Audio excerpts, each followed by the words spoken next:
Hello again, everyone. I'm Gary Gatto, the voice of the FIS, and welcome to P1's broadcasting coverage of Round 8 of Season 8 of the Sim Racing Warehouse Formula Indy Series as we come to the ovals once again for the third of 4 oval races this season, and our first ever visit to Worldwide Technology Raceway, otherwise known as Gateway. Joining me as always in the booth is Stevie Larkin. Stevie, good to have you here. Kind of one of our smallest fields that we've seen in quite a while. We'll have to go back and look and see the last time we had a field this small for the Formula Indy Series. But aside from the small field, everybody is on pace tonight. Indeed they are. It may be small, but it's a competitive kind of small. 22 cars are here so far tonight. I know we're getting close to the Thanksgiving festivities, but it is kind of surprising, though, considering how the other 2 oval races we have gone to this season have played out at Auto Club and at Homestead, Miami. It could be viable that some of the people may take the L on this one, but because it has been a bit chaotic, shall I say. Though Gateway is certainly not immune to chaos, it's more of an organized kind of chaos, if such a thing can indeed exist in the racing realm, which it so often does in my experience. But Gateway is a challenging track. It's both ends of the speedway are very different from each other. Passing opportunities are minimal, but they do exist, and you have to fight for every inch of tarmac that you can possibly get. Gateway here in East St. Louis on the Illinois side of the Mississippi River. This is going to be an interesting turn of affairs tonight here. These races on the oval so far have been very fun to watch so far, if a bit frustrating for some of the drivers. And I think that trend could well continue tonight on a very challenging oval. And here are your points coming into tonight. That's the key thing, and really it's coming down now as the season's winding down. Is it really a battle between Alex Chilcutt with 1 win this season, and much like we talked about in the last race, Stevie, his season is very reminiscent of our season. I think it was our season 3 champion, Michael O'Brien. Started off with a win at Mount Panorama and just really finished the rest of the year with consistent finishes, but not another win. And that's kind of how Chilcutt started off with that win at our first race of the season, but since then hasn't won since, but has been getting good consistent finishes. Gavin Sanders, meanwhile, has had multiple wins this season, but he's had a little bit, and if you ask him, probably a lot of bad luck occur to him in some of these races that have knocked him down in the order and have cost him some positions in the standings. Very much so. It's been highest of highs, lowest of lows for Gavin Sanders, but Alex Chilcutt, his arch rival for the title, has remained strong and consistent throughout this season. It's that kind of consistency that can definitely win championships in a competitive league like this, and it's definitely boding well for Chilcutt, but of course that can all change at the drop of a hat in any race. And a race here on a fast, tight field like here at Gateway tonight, it could well be one of those changing points, or it could well be Alex Chilcutt has another consistent good run, or even brings home a win. And looking at the standings, it should be Logan Edwards in third place, not Logan Sanders. Gavin does not have a long-lost brother from another mother out there. But the reason why we mention Logan Edwards, and then we got Tanner in fourth, Caleb Bency in fifth, Titus Sherlock sixth, Jeremy Fairbarn in seventh, Ingrave in eighth, Toma ninth, and Blaze Andrich in 10th. The reason why we mention Logan Edwards is he is won the last oval race we had when we went to Homestead. So we got to watch for Gavin, who has a win on an oval this season, and Logan, who has a win on an oval this season, and they're high in the standings. So that is your driver's points. So let's go to the amateur points. And the amateur is kind of coming down to Sarah Guerrera in second place, trying to chase down Nick Goyette. Nick, over the last couple of races, have gotten good finishes, or at least better finishes than Sarah, to kind of build up a bit of a margin. But before, that was a kind of a 1 or 2 point margin. Now it's a 13-point margin. So we'll see if Nick can continue to grow that as we still have another oval race to go after this. When Gateway's done, we still have to go to Indianapolis. After this, we get a bit of a break, and then we're going to Mexico City. So that is your amateur point standings. Here's your team points coming into tonight. And it's Eclipse Blue, Dynasty, or Mellow Dynasty, Eclipse Competition, Stowe Maroon, and Rogue Rage at one point was the leader of the team championship coming out of Chicago. They've fallen all the way to 5th. But it's still a pretty tight pack of teams from 1st to 5th. They're all pretty much together and are 1 or 2 good races away from gaining a couple of positions in the championship. But we still got a lot of time left to play here this season. Like I said, we still have Mexico City, we still have Brands Hatch, we still have Indianapolis, we still have Watkins Glen. So a lot of left is still to play for before we get to the end of the season for all 3 of the championships. The Pro, or which is the Drivers' Championship, the Amateur, and the Teams. Indeed so. Very good season is going to be boiling down to at the end.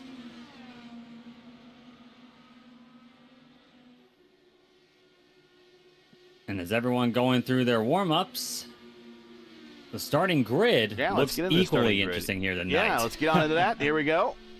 Indeed, only 22 cars here tonight, as we mentioned. On the pole, Hunter Engrab. Look at that pole position run for the 77. He's alongside Logan Edwards, the winner on the last oval race at Homestead, Miami. Tanner DeFavis, the winner at Portland, will start off 3rd, alongside Alex Chilcutt, your championship leader, starts 4th. Jeremy Fairburn has had solid runs the last few races, including last time out at Zolder. He is going to start off 5th, alongside Logan Spath in 6th. Good effort from him.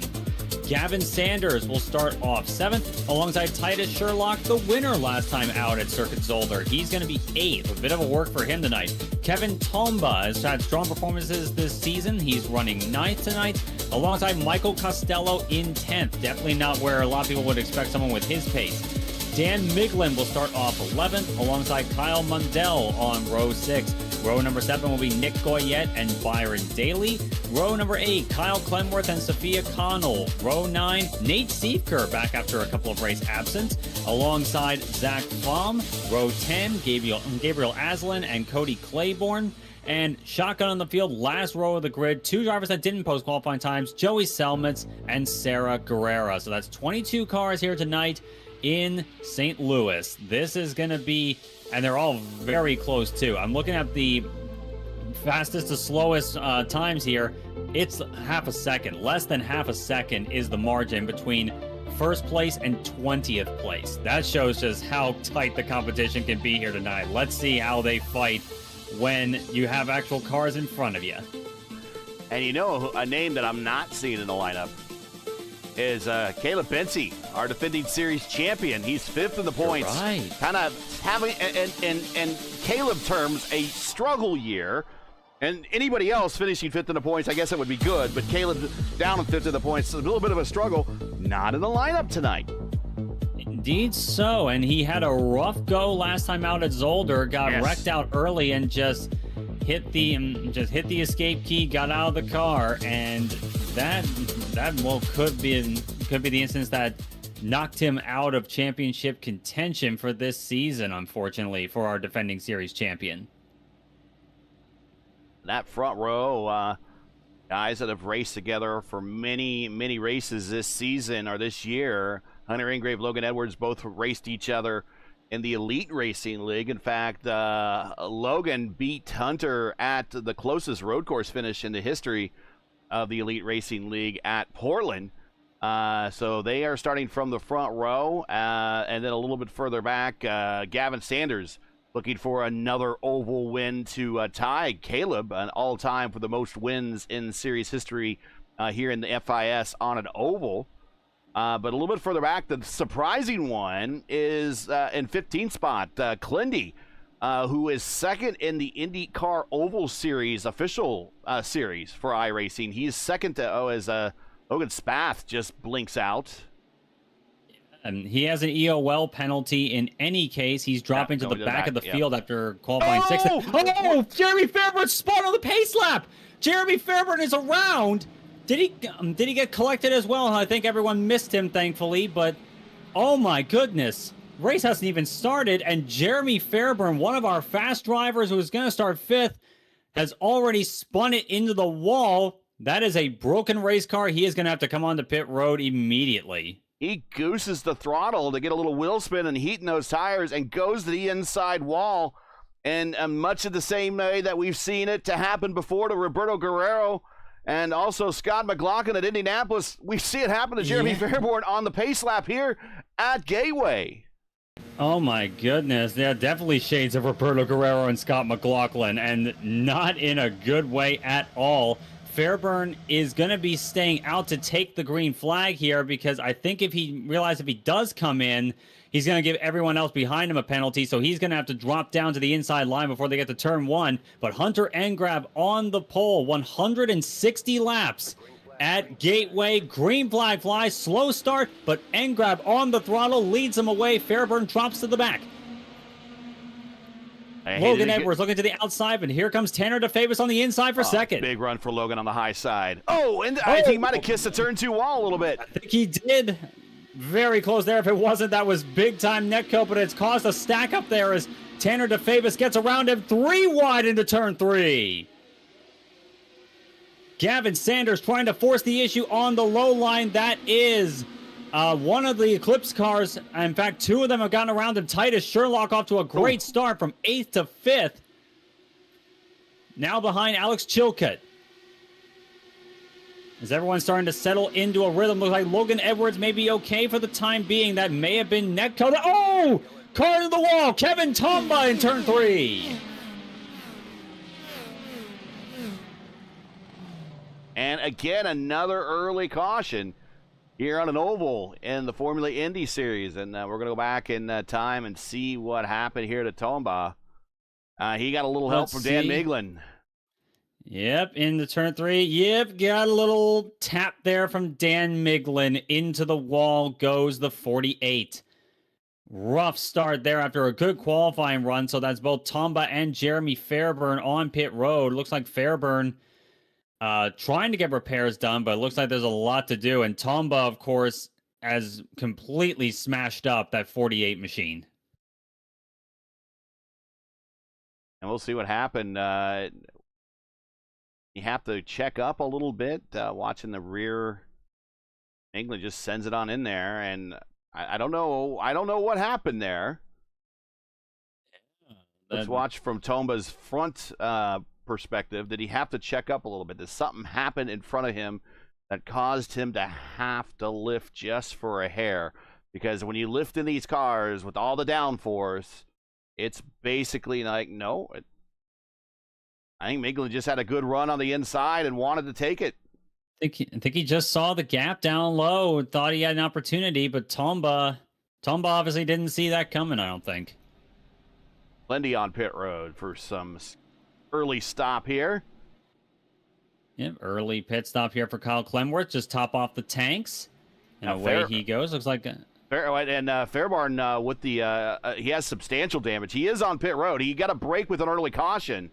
He did not go down a lap yet. Joey Solman's coming to pit road for a splash. Yep, good early top off here. You might as well, especially like we're only a few laps into this race, and it's a long night so far, so fuel mileage could well play its hand over this long 160-lap race here at Gateway. Track is 1.25 miles, so it's definitely not a huge track, but 160 laps can definitely turn into a bit of a grind as it goes on. Well, already this race at Gateway has gone longer than Hunter Ingrav's last appearance here in the Elite Racing League. He had a wheel DC a week ago and didn't make it through the opening couple of laps. He is definitely a better race so far. Started from the pole and has currently led every lap early so far. Tanner DeFavis is second. Logan Edwards is third. Now, Logan, he and his teammates had a win, or his teammate and he got a, I shouldn't say he got a win, but he was helping his teammate spot for him at the Indy Open, or excuse me, the Indy Oval Series when we went to Portland, Legacy Phoenix. Gary, come on Tuesday night. And his teammate, who I think is spotting for him, because I saw him check into the race, so I think he's probably doing some spotting for him, got the win. That was Caleb Brashear. But Logan Edwards, third spot right now, and he was having a good race at Phoenix until he smacked the wall, and that he had to give up his position. And then later in the race, brought out a late caution, and unfortunately, that did not cost his teammate any time. His teammate had a pretty big lead at the time. But again, a lot of crossover, and the reason why I'm talking about this is there's a lot of crossover between Phoenix and this racetrack, even though this racetrack is a quarter-mile longer. So they are doing well again earlier in the week at Phoenix, and then here at Gateway later in the week. Green flag is out, and we are back underway. It is engraved, the famous Edwards, Chilcutt, and Sherlock, your top 5 on the restart. Lap number 6 we begin, and a good start for Hunter Engrave, getting the gap right now over Tanner DeFavis as everyone gets themselves into order here. Byron Daly on the move, going around Nick Goyette. Off to a great start so far as Byron Daly up now 4 spots from 14th to 10th. Caleb Brashear checks in the chat, says, I am. Hi, Caleb. How's it going, man? But meanwhile, up at the front, looks like Tanner DeFavis catching back up into the draft of the 77. This is for the lead. DeFavis been very strong last few races. Of course, the winner at Portland. Coming close last time out at Zolder, and now looking to the outside for the lead at Gateway. Tanner DeFavis That's the trying to get the launch to the outside. You could definitely do that here. That is the preferred position. And takes it. There it is. And Chilcutt goes purple that time by a 24-2. Fast lap, Alex Chilcutt riding in the coattails of Logan Edwards in the 49, who's just settled back there in third. We're still early days, of course. So there's a lot that can be played out over the course of this race. Working lap number 9, looking at Alex Chilcutt, looking to move to the outside here. Trying to get the launch on exit, he is. Down the back stretch here. Getting right up on the tail of Logan Edwards. Looks to the inside in turn 3. Side by side they go. He's going to get the dirty air from Hunter. But he's going to make it stick. It does indeed. You could definitely make that stick here depending on how the setup goes. And Alex Chilcutt takes it to his advantage. Gets third position at the line there and tries to make a move on Hunter Engrave there. Not quite enough. Ooh, very close behind them. But Logan Edwards trying to get him back for that. But move Alex Chilcutt, your championship leader, up into third spot. And now he's going to look to the inside now on Hunter Engrave into turn number 1. Oh, and looks Logan like Engrave. Oh, Engrave, I think, flinched there and let both them by. Something, I think he may have been fearing that he may have been hit by them. But Hunter Engrave losing 2 spots pretty much in the moment it takes to say it. Move Alex Chilcutt now up into second place, trying to hunt down Tanner DeFavis and build up that lead in the championship hunt. Gavin holding off Costello for 5th. Yeah, Gavin Sanders already on the move. Alex Chilcutt's championship rival this season. Up 2 spots where he started. Very close stuff there. It looks like it hit the wall there, but a couple of drivers may have got the wall in turn 2, but that could have been netcode. It could have been legit. It's always hard to tell at first, especially from further away. Now, if they get a long yellow run, a long green run without a lot of yellow, that's what I'm trying to say, this race can go by pretty quick. We're doing laps in about a 24-second bracket. It's 160, the full-length IndyCar race here when the real-life NTT IndyCar Series came here, as well as when the Elite Racing League runs here, it's 260 laps. So we're doing 100 laps less. But here are the strategies you can work with tonight. If there's a lot of cautions, you might be able to do, Goyette and Mundell. You might be able. Like a hit back there. Yeah, here comes Flaum looking for another podium on the ovals. He is up and now threatening to get into the top 10. But if there's a lot of caution here tonight, you might be able to do this on the one stop. You might be able to get to lap 80 and make it your one stop. Seems like it is Chilcutt takes the lead from Tanner DeFavis. DeFavis going to try and fight back on the outside there. Gets a great run off at turn number 2. Clears him again. But Alex Chilcutt already going on the offensive early on. We're working lap 15. Alex Chilcutt fighting to get his second win in the series. And here comes Logan Edwards looking to join the party. Yeah, he's looking for another win this season, too. I think most everyone's going to be at least a 2-stopper, where lap 53, 54 is where the window opens for that strategy.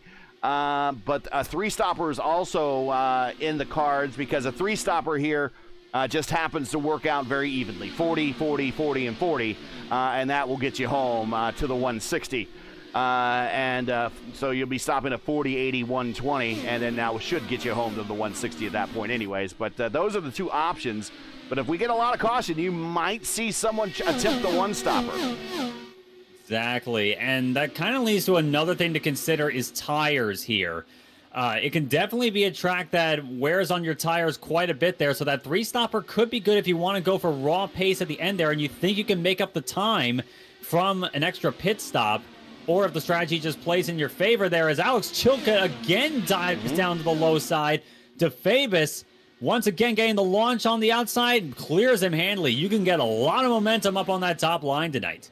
I just want to show you on the graphic here, no name for that is a bug inside of iRacing. That for some reason, this is a track that when you bring up some overlays, it just says no name for some reason. I always thought that was weird. But you look at the track conditions, 80 degrees on the track temp, so we are a night race.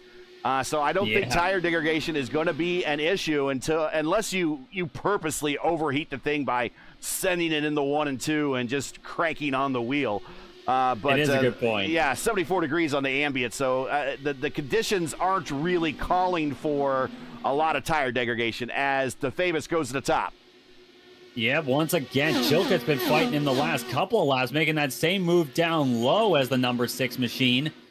Trying to get that momentum on his side there. DeFabis, though, pretty much realizing what he needs to do at this point is hold that top line through 1 and 2 and get the launch on exit if Chilcutt decides to make that move on the low side, which he's not going to do this time around. Chilcutt basically staying right with his rear wing in terms of the line he takes, going down the back straightaway now. But Tanner DeFabis holding on very strong, and Logan Edwards looking at this with interest. Each one of these top 3 drivers looking for their second career win. And I'm looking at Gavin Sanders behind him. He's making the move on Hunter Engrav. This is for 4th. So move Sanders up one more spot there, and now Engrav has to hold off Michael Costello, who's made him move down low. Not quite enough on his part. But Engrav, not the best start from the pole, though a top 5 is definitely no slouch. That's okay. You're still early days. You're just, early, and you're lining up to just kind of get yourself to that first pit stop, which could be anywhere from 20 to 30 laps from now.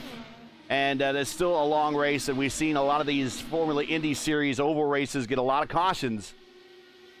So long as you can keep an eye on the front. Keep an eye on the front, you'll be okay. You saw how close DeFabis got. You saw how close DeFabis got to the wall in turn 2, trying to hold off Alex Chilcutt, and now the gap has been open almost for Logan Edwards to make a move on the 6. Into turn 1 once again. Chilcutt not quite close enough this go-around, and now Logan Edwards is dropping back a tad bit. But look who's catching up behind them. Gavin Sanders. He's starting to make his presence felt in this lead pack. Oh, and look at Chilcutt now on the inside in 3! Diving move there. Beautiful job. And Alex Chilcutt takes the lead at Gateway. DeFabis once again looking down low. He's in the same position that Alex Chilcutt was in the previous few laps. Does he clear him before they get to the middle? Yes, he does. But look at Chilcutt coming back on the bottom of the track. Chilcutt has been sending it into the corners, and that's where he's been making up a lot of his time.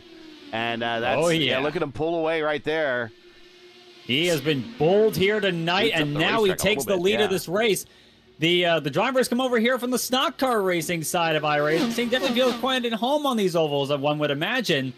Definitely a different animal between a stock car and one of these open wheelers, but it's still something I think Alex Chilcutt is relishing right now. Still wheel to wheel once again. Chilcutt clears it once again. Tanner DeFabis tucks in behind. Is he going to make the move down low? Looks like he's going to make the chance to. Still side by side. Oh, into 1. DeFabis he was not giving Chilcutt any space there. As not we in the slightest. See, I think Cody Claiborne coming off pit road, so either he had some damage and had to get it addressed. He's coming to pit road right now. We're caution on the racetrack. And that is Clendy. Kyle Clenworth in trouble on the back straightaway. What has happened to Clendy in the 32? Oh, no. Oh my goodness. Was that Fairburn coming off of pit road? It was. He loses it on exit of pit road, and Kyle Clemworth is just an innocent bystander. Wow. Just extreme bad luck for Kyle Clemworth and extreme misfortune for Jeremy Fairburn. Goosing the throttle twice has led to disaster. So he came to pit road before the leaders got to him, and he performed a pit stop. We'll just go through and watch this here in regular time. It's like all the leaders are coming onto pit road this go around. Lap 28 so far. And now he's done, down and away. Here come the leaders.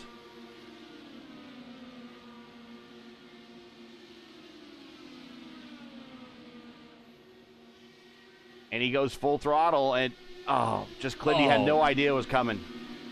Oh no.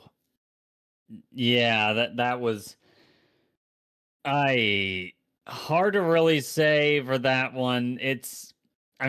With little grip here on cold tires, you would think, especially after the first incident with Fairburn, that'd be something to keep in mind next time. Seemed to and perhaps getting the best of him there. Okay, I think we might have some black flags that have been thrown here. Oh dear. Okay, I need to go back and watch the incident from Clindy's point of view as I'm trying to line this up. Oh my goodness. Two of the black flaggers are two leaders. Chilcutt and DeFabus both have black flags. And just watch this. Clindy, oh, yeah, he saw it, but he didn't have much of a... Let's just watch this one more time at full speed. And I'm looking at it right now. Chilcutt is saying in the chat for race control to clear the black flags because it's a false one for passing the pace car. They obviously did not pass the pace car. That is kind of an infamous this is very much infamous of this Gateway. track. You got to be very careful. And oh gosh, Clindy. Okay. Let's go back and let's find Chilcutt. Does he pass the pace car?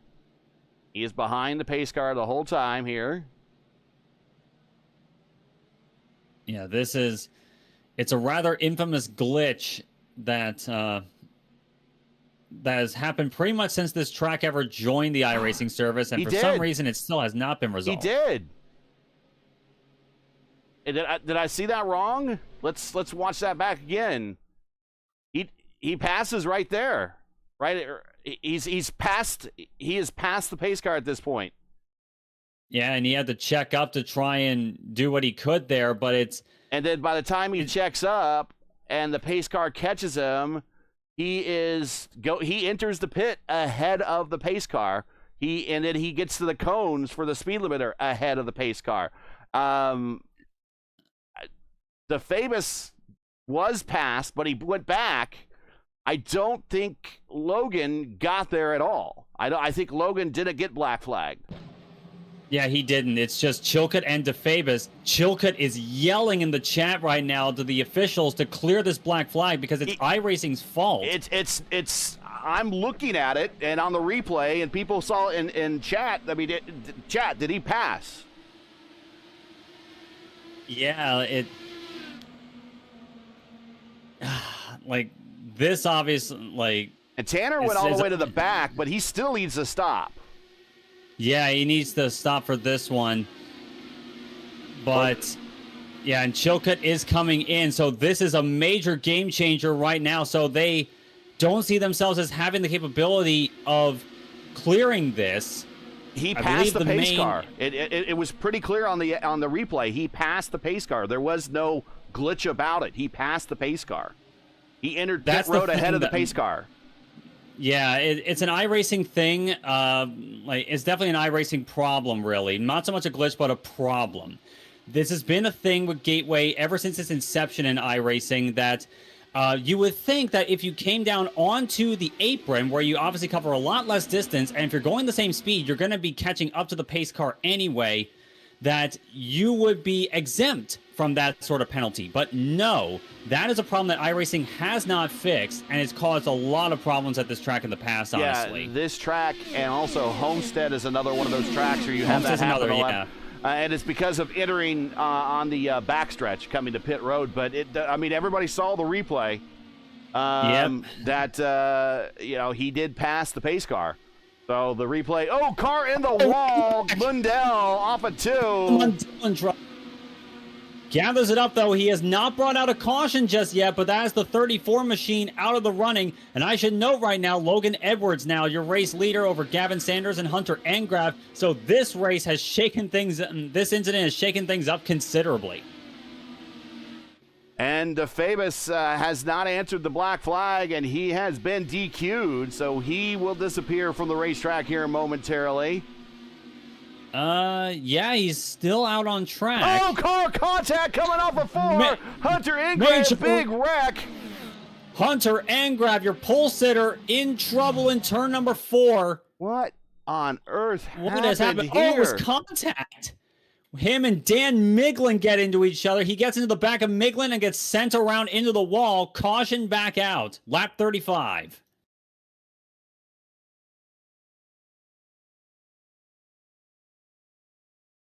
And yeah,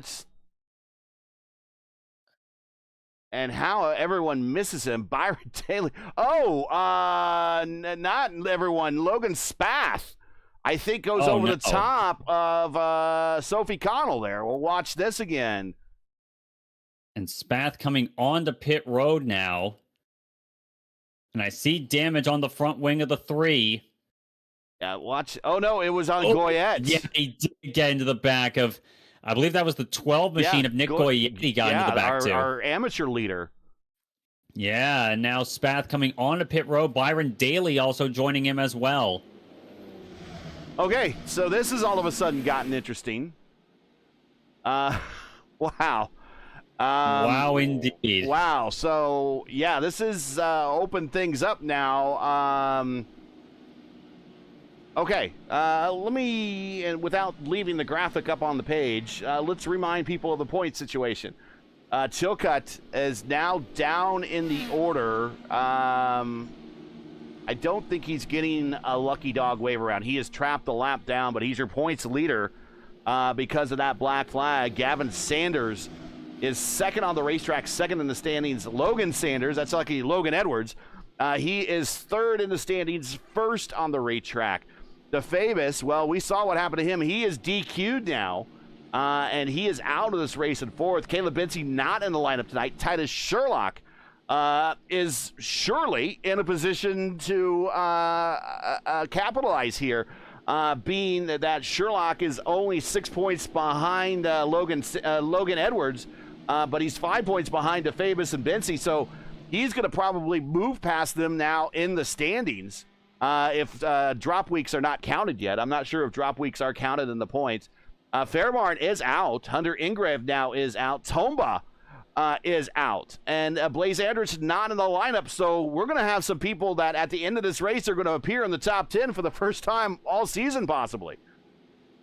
Very possibly. I would think this is definitely turning into one of those Agents of Chaos races tonight.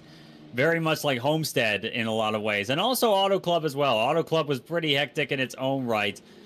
And especially with the position that Alex Chilcutt finds himself in, of course, barring any other chaos, which is very likely, as we have seen. This is definitely a big shakeup for his championship season. It could well be one of his worst results in the series thus far. Well, he still has the race.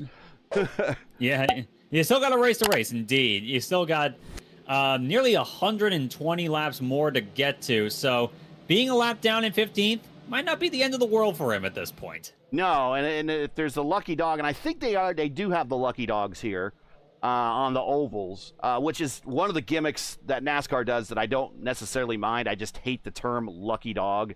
Maybe just call it the free. Kind of a gimmick name. Well, that's definitely. This was for a sponsor originally, right? And it was a Michael Waltrip coined name as well, and that just makes it even more stupid.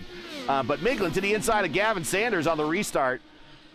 But try to make it work, not quite enough, but a great start for Logan Edwards. I guess the free wave around might be the way to go. If that's the case, and how cautions seem to come in bunches for the Formula Indy Series on ovals, I don't think Alex has much to worry about. He probably will get back on the lead lap unless he becomes the caution, which you got to worry about, or he gets caught up in someone's caution. And again, another thing he has to worry about. But he might just find that he'll at some point in this long-ish race that he will be able to drive back up into the order and maybe rescue some of those points that he lost because of this black flag. Very possible. Very, very possible. Especially considering all we've seen thus far in the first 41 laps of this race. There's Miglin dives down to the low side on Gavin Sanders. Hit very close in the middle of the corner. Sanders clears him once again, and that's opened the door for Nate Siefker, who's gone from 17th up to 3rd now. Get him around Dan Miglin. So Nate Siefker, former series champion, of course, he is back on the charge. And drivers pay attention to this stuff. They already know that Miglin's been in 2 wrecks already this race. One at the beginning of the race where he was from behind. The other one he got hit from behind by Hunter Ingram. But now they know that he's been involved in 2 wrecks. So they're going to give this guy a little bit more room on the racetrack. And look at this guy in 5th, Zach Flaum. The guy has finished. He has the 3 podiums on ovals in his career, and he leads with the most podium finishes but no wins in the Formula Indy Series on ovals. He is threatening again now inside the top 5 of getting another podium, and it's still a little early here in this race, but he's got himself in a good position. Early days still, but Zach Flaum, like Nate Siefker, from 18th to 5th, so he's been hard charging tonight, as well as Miglin dives down low once again on Nate Siefker. This is the battle on for 3rd, and Siefker clears him once again on that high line there, and that's opened the door for Zach Flaum. He's going to look to the inside in turn 3, wheel to wheel once again. Flaum trying to hold it down low there. Miglin's going to have the high line, clears him again. And here comes Gavin Sanders. This is for the lead. Sanders down low and clears it right in front of Logan Edwards. Edwards, though, trying to get the run down the back straightaway now. He's right up on the gearbox, and look at Siefker. He's peaking as well. Not quite close enough to get alongside him.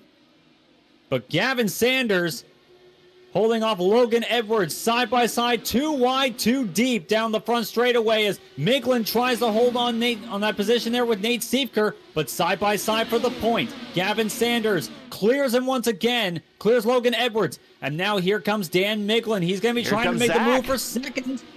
Zach Flaum also in the fray as well. But Miglin down low on the curbing there, in fact. Bold move to be making here at Gateway. That curbing is kind of notorious. Yes. But Miglin, not quite enough to get by Logan Edwards. He holds on to the spot. Edwards holds on to it off of 2. And Zach Flaum once again trying to look down low into 3. Not quite enough just yet. But Gavin Sanders, now your leader. Edwards, though, looking down low, side by side once again, very close at the stripe. Clears him in the middle of the corner there. Can Sanders get the run back on the low side? We've seen this a few times here tonight. He's right up alongside him. He's going to have the inside into turn 3. And look at Miglin trying to follow him through. And he does. Edwards running well up high there, trying to avoid Dan Miglin there. Slot him back in the 3rd. Look at Miglin now. This line our top of cars. amateur fighting for the lead here at Gateway. Look at this line of cars, and Chilcutt is trying to force his way back up. He's trying to race his way back onto the lead lap, not wanting to wait to get that wave around, but he is up in this battle, and there we go, side by side with Siefker and Sherlock. And meanwhile, Miglin on the low side for the lead of this race, clears him into that was a slide job if you've ever seen one, but he cleared him. And Gavin's like, nope, I'm coming back at you on the inside. I don't know if you can hear me right now, but I'm clapping for that. That was beautifully executed by Gavin Sanders, that cutback move there. And now he's going to cover the low line down the front straightaway, kind of running in the middle of the track as Sanders holds on to that lead, and Logan Edwards once again back into the fray, and Zach Flom trying to stick his nose in this situation. The top it's six. A very close tussle here. Yeah, top six. Actually, I think the top seven. Top seven. Costello is now part of this. Blinks. Miglin is gone. What has happened? Is this a connection issue for Dan Miglin? He follows through the order, and he has not come back. He has not come back, and I think it's going to be too late here in a little bit. Oh, contact coming off the floor, and that is Nate Seifker. Seifker and one of the Eclipse cars. It's Titus Sherlock. It's Sherlock in trouble. Oh, my goodness. Another caution there, and some of the fast drivers once again involved. And we're going to watch this again. Oh, big hits to the inside wall there. Very big hit there. We're going to see what happens here. We're gonna go back as they come side by side off of turn 4 down the front straight. Now Seifker's going to have. Yeah, I think Sherlock might have gotten to the side of Seifker. It looks like he did. He got into the side of him, almost wheel-to-wheel contact there between Sherlock and Seifker, and sends them both around. Seifker comes up the racetrack, doesn't give Sherlock comes up the racetrack, doesn't give Nate a lot of room, and then just comes up, and there might have been net code. We probably want to ride with Michael Costello on that one. And let's ride with him, because I think he gets the best view here. If not, it's Chilcutt, but we'll see. I've also is there net code? No, there is actual contact there. Yeah, that one is legit contact for sure. And I should also note, looking at Dan Miglin's, what happened with Dan Miglin, and it is a black flag with a white cross. He got disqualified. Looks like on incident points for Dan Miglin, and he is not happy with that. It may have been a netcode contact with Gavin Sanders was what did him in. Interesting. And we don't see the number. We won't see until after the race the number of incidents, but he had at least 2 incidents in the race where he had contact either made on him or him made on somebody else. As we watch that replay, and I do think that there might have been a little bit of net code involved there, but it did look like that Sherlock did get up into the side of Nate there. And wow, we are shrinking this field rather quickly, and we still have more than 100 laps to go. I've seen this before. I've won a race like this before, Stevie, in my racing career here on iRacing. I hate this racetrack, but I have won 2 league races here, and one of them was much like this, where we just kept having caution after caution after caution, and the field kept getting smaller and smaller and smaller, and it wasn't necessarily I was the fastest car on the racetrack at the end of the day. At the end of the day, I was the one that avoided all the incidents and kept my car the cleanest at the end of all the laps, and we might have a winner like that here tonight, as we had a lot of people come to pit road, but Sophie Connell is going to pick up the lead.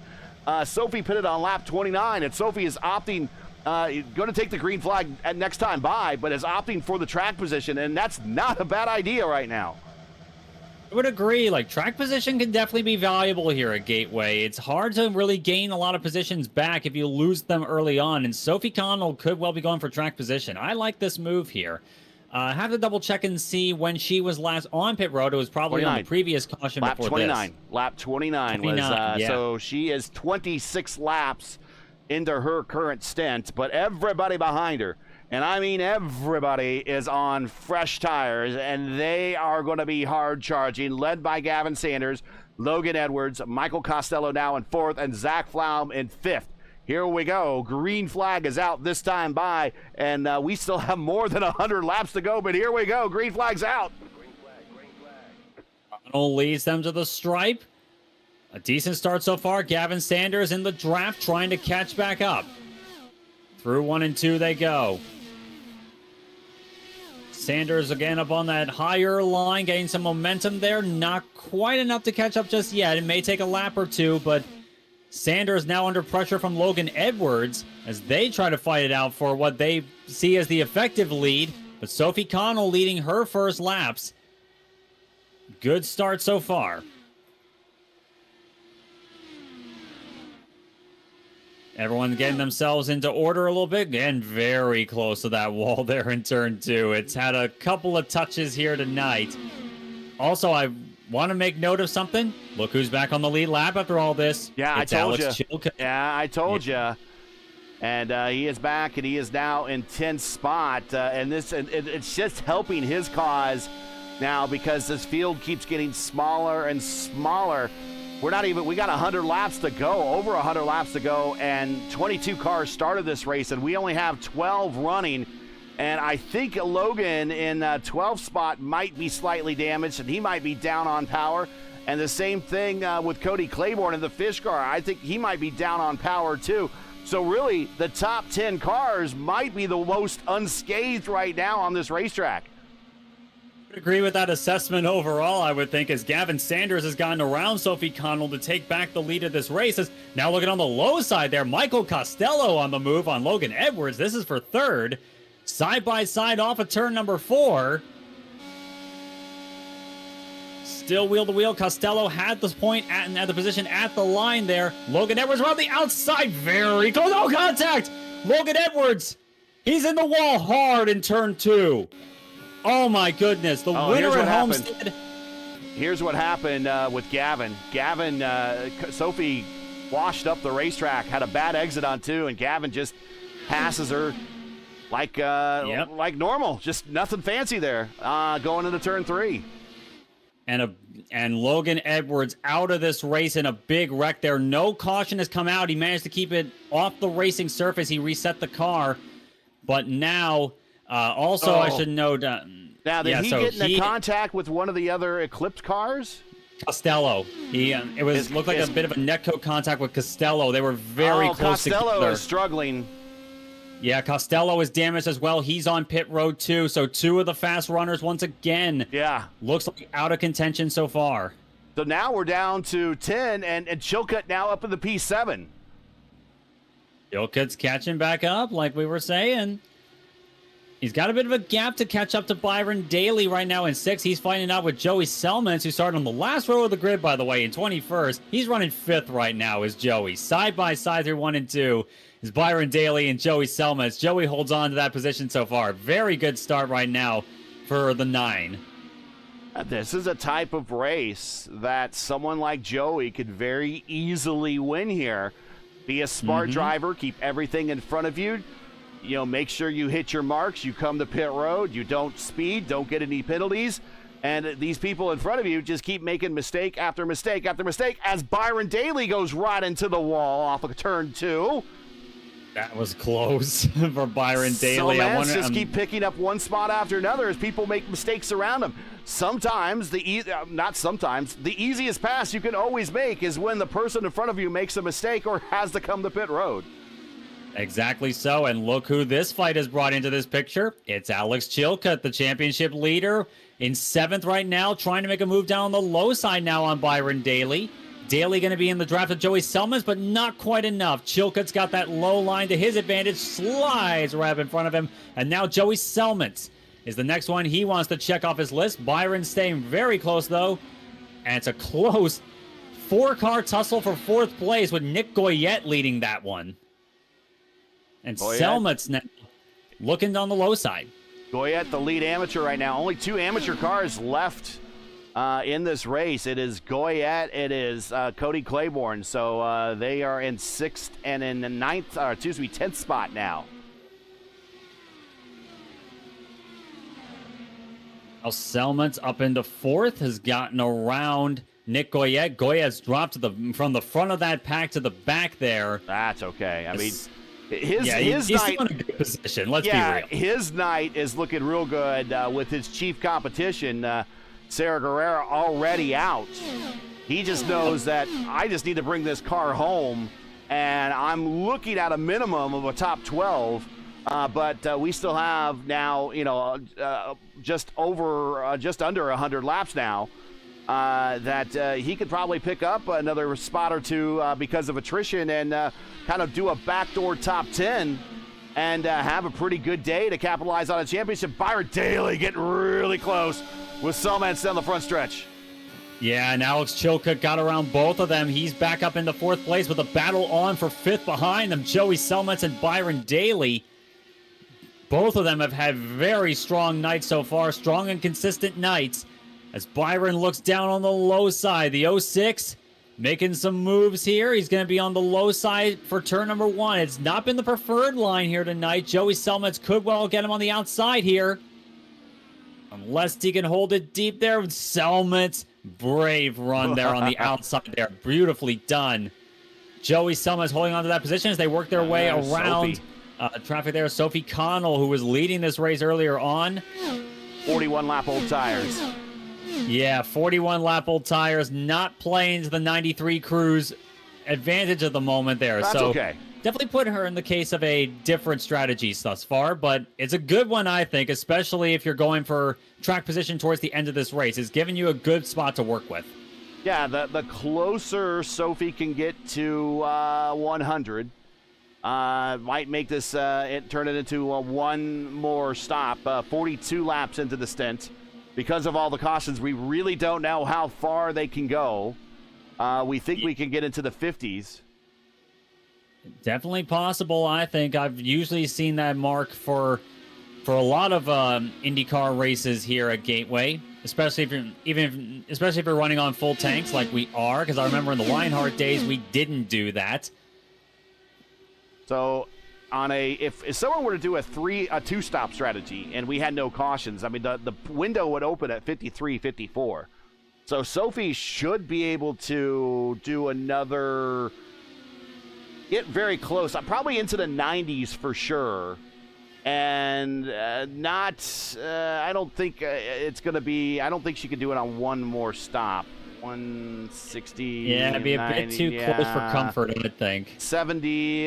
No, I think it's going to be another 2 more stops. But and Sophie almost into the wall there. I think Sophie might just be trying to play the odds with a lot of cautions. But, the more cautions there are, especially at this point in the race, there's less cars on the racetrack. Zach Flaum, exactly. That's looking for the lead. Flaum to the inside on Gavin Sanders, and he gets it right now. Can Sanders cut back on the low side? That's what he's trying to do. He's going to be side by side with him down the back straightaway, and Sanders is going to have the inside line for turn number 3. He gets the position back. Zach Flaum, though, knocking on the door. You said before he's gotten the most podiums in oval competition with no wins, and so far looking to get one step to try and breaking that here tonight. 3 podiums, no wins. He's tied second all-time with Seifer, who has 3 podiums, but 1 win. Bensi has 3 podiums, 3 wins, 5 podiums. Sanders, 2 wins, 5 podiums. Those are your leaders.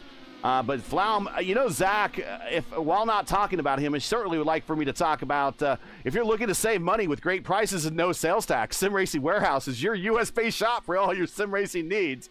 Get the sponsor plug in here. Plus, for a limited time, you can save with a 5% off coupon. Just type in SRW House in the coupon code section on checkout to save even more. Go to simracingwh.com to learn more today. And support them for them supporting the Formula Indy Series. All the links you need are in the description as Gavin squeezes the top side. But here comes Chilcutt up the P3. I told you, he just needed to get on that lead lap. Yeah, it was not the end of the world at all for Alex Chilcutt, and now he is getting back into contention for the win of this race. Kind of shades of Dale Earnhardt at Charlotte that one time, where just out of spite, gets the lap back and fights for the win.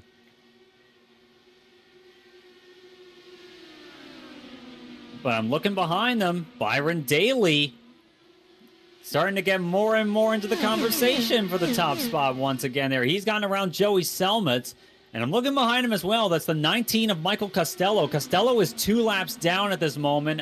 He was involved in an incident a little bit ago, but trying everything he can to get back up there on pace like Chilcutt has done. And again, if we get another caution and Costello's not part of it, he will get the waiver round for the free waiver round. We shall not call it the lucky whatever. But he'll go back. He'll get back if the 2 more cautions occur. He will get back on the lead lap if he's not part of those cautions. Very much so. So I definitely think Costello has some opportunities here. He's already just outside the top 10 right now, with the next one in line being Cody Claiborne, who's about half a lap behind the race leaders at the moment. Kind of struggling, but still, he might have. We're some 80 damage. laps into this race. We're about halfway. Yeah. It's going to be a difficult ask just on raw pace, but with a couple of cautions in the mix, you never know what might happen. If you enjoy coverage of the Formula Indy Series and respect the stream, please do us a solid. Make sure you support us by subscribing. And while you're at it, don't forget to smash like and click the bell so you don't miss out on future P1 iRacing broadcasts. If you're just joining us, this is coverage of the Formula Indy Series coming to you from Worldwide Technology Raceway at Gateway. We've now on lap 83 of a scheduled 160. Thanks for watching, everybody. Like I said, don't forget to like, don't forget to subscribe, click the bell for notifications. The next race for us here in the Formula Indy Series will be in 2 weeks on December 3rd when we go to Mexico City for the first time. So 3 first-time races right in a row. Bang, bang, bang. Start time will be 8:20 p.m. Eastern time. And Stevie, you get to lead Mark Murphy in lead commentary. Because I will be in Indianapolis for practice for the PRI Hoosier 500 at the same time we're having this race. So it will be you and Mark Murphy at Mexico City for the first ever visit by the Formula Indy Series at the capital of Mexico. Oh, that'd be a great time there. It'll definitely be a fun fiesta while we're down there. It's just a shame you won't be able to join us, Gary. Hopefully it doesn't turn into a siesta with only 11 cars out of 22 starting the race that are still running, which we are kind of right now, but they're not kind of siestaing yet. It's not sleepy all the way out there because the top 5 are right together, but a lot can still happen in the second half of this race, including green flag pit stops, and that could separate this group out a little bit, but it's Sanders, Flaum, Daly, Chilcutt, Sumats, top 5 all together on the racetrack. And let's shout out Gabe Aslan, if I could say his name right. He is in 6th spot all by himself, but he has avoided a lot of trouble, and he's now up inside the top 10. It's just been keeping it smooth and steady so far. Gabriel Aslan doing a very good and consistent job here tonight. He's not had the best of luck this season, and it's been a bit of a rough one so far, but a 6th place spot after starting 19th, I'd say that's pretty good for him so far, and hopefully for his sake he can keep that up. And speaking of keeping it up, Zach Fromm is keeping up the fight on Gavin Sanders. He's down on the low side taking the lead. But every time he does that move, Gavin just does the crossover on him and gets another run on him. So it's like Zach's sending it in there too deep, and Gavin sees it coming, and he just kind of rolls out of it. I think these guys, I believe, are actually teammates, or at least might be in a technical alliance. They might be working together. I have to go back and look in the team channel on their Discord server, but they might very well be working together. But Gavin keeps just lulling them into, okay, go ahead and send it into 1 and 2, and scoot it up the racetrack, and I'll pass you very easily on the backstretch. Very much so. It's definitely the easy way to get back at him. It's one of the dynamics of Gateway here. The banking on the exit of turn 2 really facilitates getting great launches off there. And on the bottom of the track, you lose a lot of momentum. So you really have to get the line right here. It's definitely a line-dependent racetrack. So losing momentum early in the corner can lead to a lot of momentum on exit, and that's what you need, especially with turns 3 and 4 being a lot flatter than 1 and 2 are. So 1st and 3rd are actual teammates in terms of how they're organized in the league. That is Sanders and Daly. Then the other Melamo sports teams, Matthew Short not in the lineup, Cody Claiborne work together, and Zach Flaum and Goyette work together as part of the legacy squad. So not a bad night for 2 of these teams who still have both their drivers in it. They still are, and Zach Fromm still just coasting on the gearbox there of Gavin Sanders. Byron Daly, though, kind of the X factor here, and I can say the same with Alex Chilcutt there. When do they throw their hats into this? But at the same time, they may be getting ready for their next rounds of pit stops in the next little while there. Yeah, it's not too terribly far off. Working lap 93 here. 39 laps into their stint. They all stopped on lap 54. Sophie did come to pit road about 6 laps ago on 86 and went 57 laps. So 86 if she could do another 57, which that included caution, would get her to 143, and that would still be another stop. So she at least has another stop in her future. But these guys, the leaders, they are wanting to maybe get another 15 laps if they can, and then that will get them in the territory where they're getting awfully close to making it on one more stop. Yeah, it's definitely a near thing for everyone involved here. That might be why they're not racing each other hard right now. They might be trying to save, knowing that if they can get past 100 and get into the 105, 110 range, that getting home is going to make a lot easier without a splash and dash at the end. Yeah, because I'm pretty sure they're definitely not in fuel map 1 right now, which is the go mode, the fast mode right now. They're definitely trimming it back a few levels so far just to save some fuel and get that run as long as they possibly can, so that, especially if there is a caution coming out, there is a possibility that this next stop will be their last. It's a big ask, but from everything we've seen tonight and a lot of other races as well, a lot can happen. And we're riding with Chilcutt. We'll listen to his throttle inputs. He is in 5th gear right now. Only went down to 5th gear in turns 1 and 2. We see some drivers going down the 4th. So he's keeping the revs high, maybe on purpose here. He's in 6th gear right now. Going to be in 6th gear all the way down the front stretch, past the start-finish line. And he's going to drop a gear right here in the turn 1. We've seen a lot of teams and drivers go 2 gears there. We'll hop on with another driver and see what someone else is doing. But he is minimizing gear changing, which normally tells us that they're trying to save some fuel here. Exactly. You don't want to rev the snot out of the motor, because that'll just burn more fuel. Let's ride with Byron Daly to see how he's handling this. Now he goes to 4th gear. Yeah, I also see Gavin Sanders is doing the same. He's running down the 4th gear in the middle of the corner. Still in 6th through 3 and 4. We'll ride with Zach Flaum. That high when your apex speed's 180 miles an hour through there. 196 on the approach into turn 1. Running the low side is Byron Daly down into 4th gear there. Still riding right in the wheel tracks of Zach Flaum right now. Now they've met lap traffic, and that is Sophie Connell. That's Connell. Sophie Connell. Byron Daly to the inside of Flaum.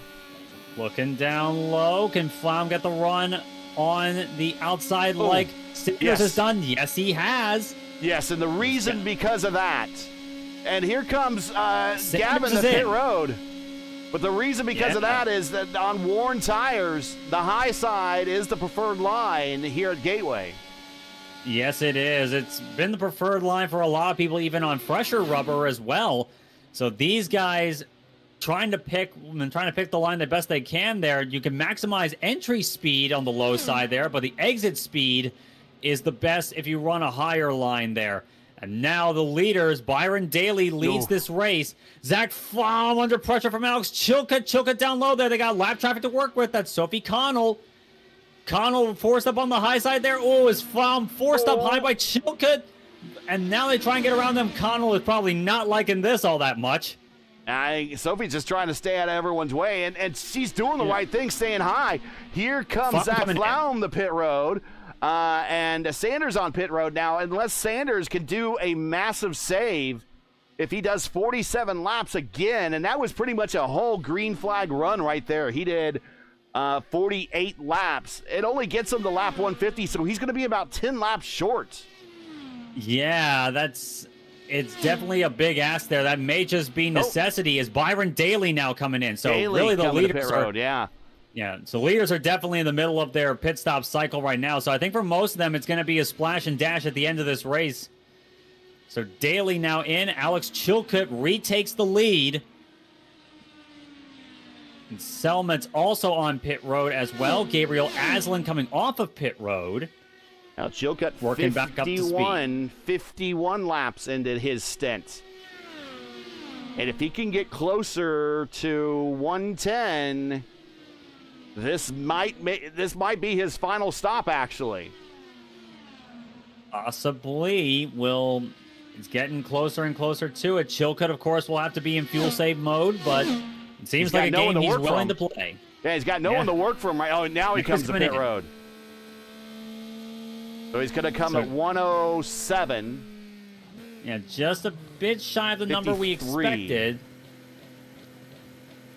It's going to be 53 laps to get to the end for Alex Chilcutt. 107 plus 53 is 160. So if he can do another 50, this is his final stop right here. If he can match that number, everyone else is going to have to probably stop one more time. Yeah, it's going to be a close call, that's for sure. Alex Chilcutt into his box. Up on the jacks he goes. I'm watching for Gavin Sanders, who's on his way into turn number 3. Chilcutt drops down. Away he goes. A very tight pit entrance here as Sanders comes down the front stretch. Not easy on and not an easy off. Very flat, very slippery. And Gavin goes right around him on the backstretch. But it's not, Chilcutt doesn't, I don't, unless Gavin can somehow save a ton of fuel here. And I'm not sure how he could do that. But we've seen him do things before. But he's not able to work with anybody right now. He's got Cody in front of him. Maybe he can call Cody back to him, but I don't think Cody's on the same pace as he is. So it's not going to buy him enough time. I think Alex, I don't think Alex needs to do anything. I just think he needs to wait Sanders out and just inherit the lead at this point. If he can match that number if he could do the same number of laps under green that he did last time, and this stint, he will get to 160. He'll be probably running out as he gets to the start-finish line, but mathematically, it looks like he can do it. Yeah, it's very close there. He's going to have to, he may be coming from the stock car realm, but he's going to have to channel his inner Scott Dixon or Alexander Rossi for this sort of fuel run here. It's going to be close, but it could work. It could work for Alex Chilcutt tonight. And wouldn't that be a turnaround? In one moment, he's yelling to get a black flag removed, and he did. You saw it on the replay, and he can go back and watch this, and he can tell us in the interview, well, I didn't pass him. We saw it in the replay. He did pass him. That was a black flag. That was a warranted black flag.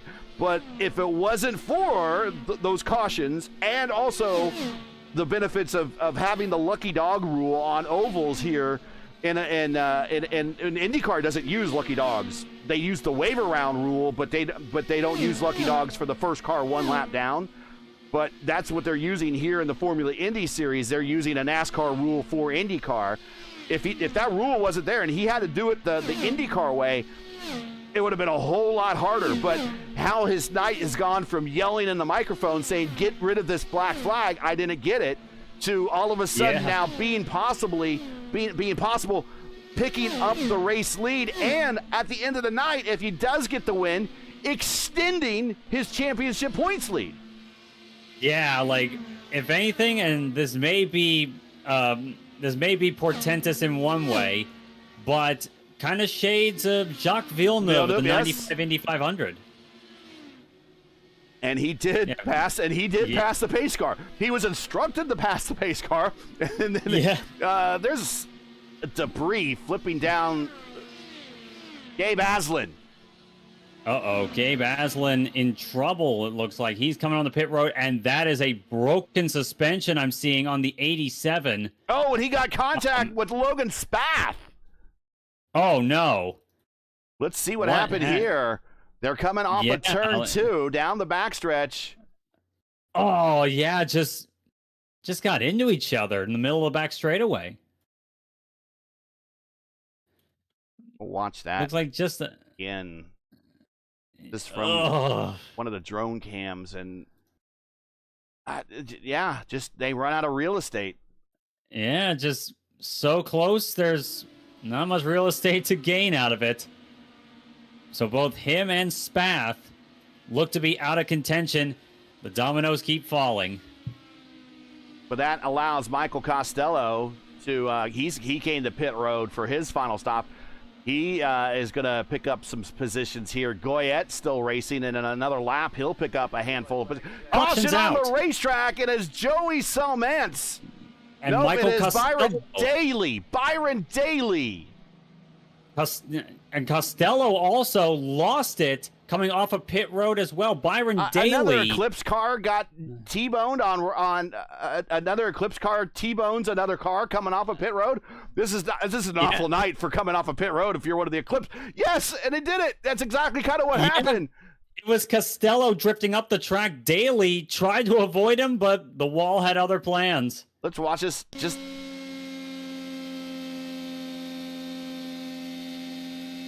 Selmance is okay. He did not. I called him out. He did not. But yeah, watch Selmance this. is fine, folks. Watch this. Watch the car to the inside. Yep. Oh, jeez. Oh, jeez. Costello just loses it under power there on the pit exit. A very tricky one. We said that a few times. Jeremy Fairburn, his teammate, was caught out by it as well and brought on an early yellow. And another one. Watch Zach Flaum. Zach had a really good look at this. And yeah. Watch this for Zach coming into turn 1 and 2. Ooh, Flaum just misses Costello.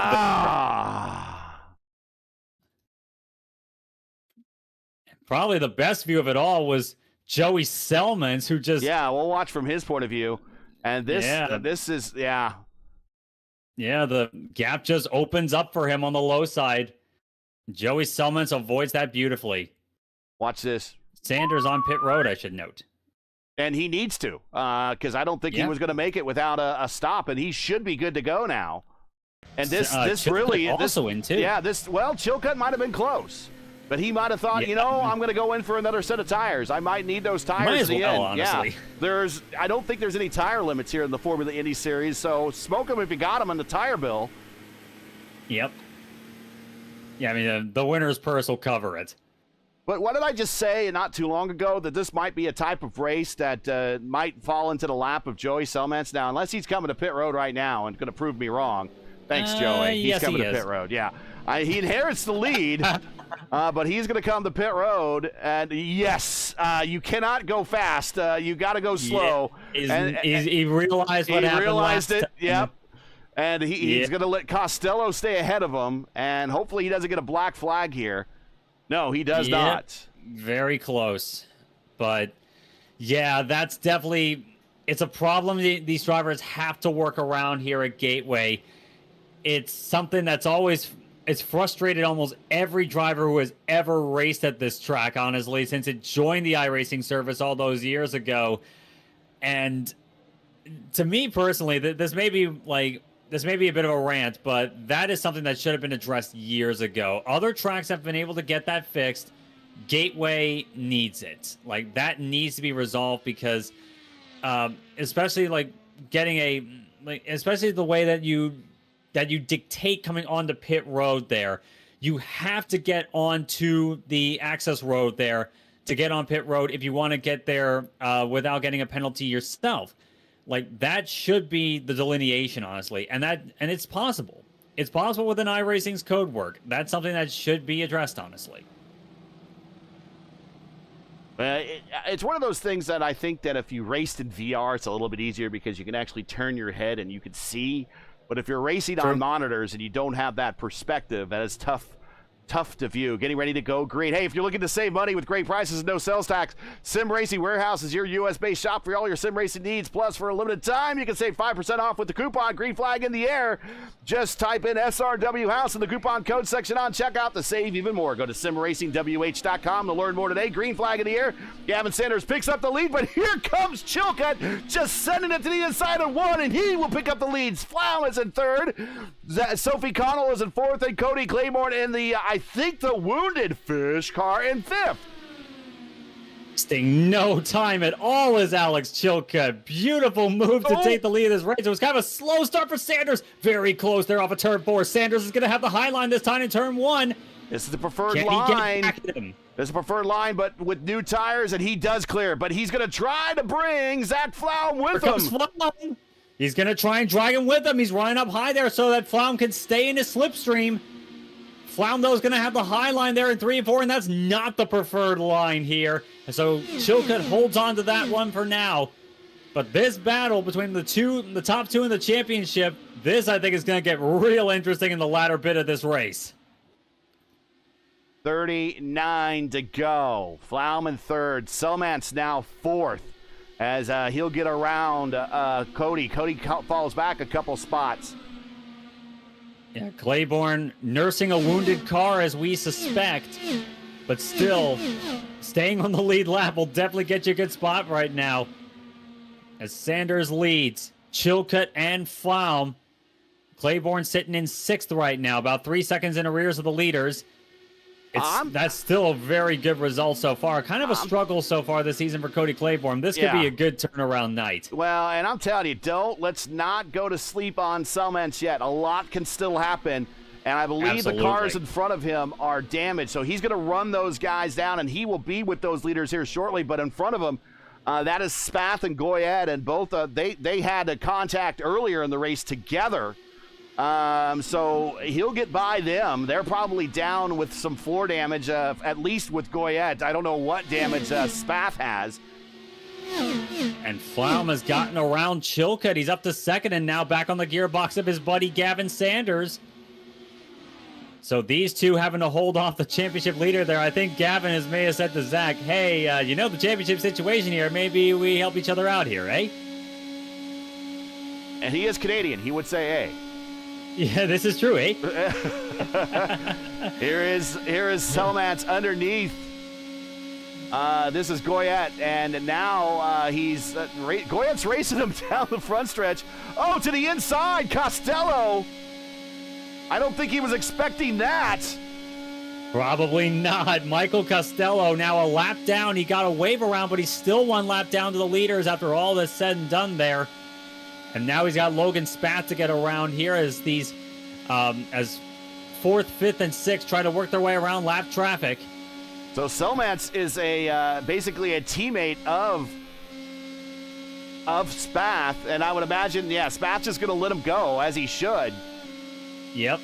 Kind of team orders, and now can he run down Costello, who might be a little damaged? I don't know. He's racing like he's got a lot of pace right now. Yeah, exactly. Looking pretty strong so far, even after that spin he had coming off of pit road there. And an incident he had also earlier where he actually had contact there and damaged the car. But Costello not letting it deter him, it seems. And currently running 7th as it stands, 1 lap down. So Michael Costello's still got pace underneath him in that 19 machine. And meanwhile, I'm seeing Chilcutt trying to make the move down low on Flaum. This is for 2nd. But Flaum, though, on that top side, and his teammate to work with there, clears him once again. Alex Chilcutt kind of stymied at the moment here, but we still got just over 30 laps to show. Plenty of time. Yep, plenty of time for Chilcutt to work with here. And if you're just joining us, this has been another heck of an oval battle for the Formula Indy Series. 22 started this race, and 9 are running, 7 on the lead lap. Really has turned into a game of survival so far, and so far the best players have been some of the contenders and also some of the ones that just really don't take the risks early on, because I think they definitely realized what this sort of race could have diverted into. Yeah, and I think that's the race they got. And it should be mentioned earlier, Chilcutt was 2 laps down at one point in this race. He is that 3rd car in your picture. He is your points leader. He got a black flag by passing the pace car coming to pit road. We did see the replay. He did pass it. It wasn't the glitch, but this track is glitchy like that. He did legit pass the pace car. Flaum getting up into the gray, but he got those laps back by virtue of the lucky dog rule, which is not an IndyCar rule, but is a Formula Indy Series rule. It's one of those NASCAR gimmicks I don't necessarily mind. It leaves more cars in contention on oval races. Typically, if oval races typically has a lot of attrition, as Zach Flaum apparently is looking to maybe changing his sponsor to a demolition company because he really wants to tear down that turn 2 wall. Yeah, that very close up there. These last couple laps, I can even say the same for Sanders, as now Chilcutt looking down low once again from that lost momentum.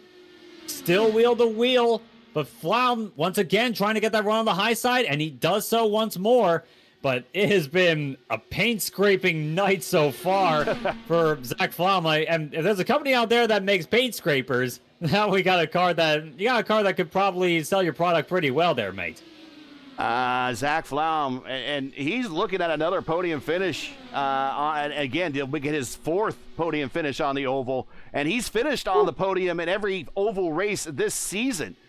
But to hold off a driver the caliber of Chilcutt for another 25 laps around this place, that is a lot like the poor rebel pilot trying to outrun Darth Vader down the trench.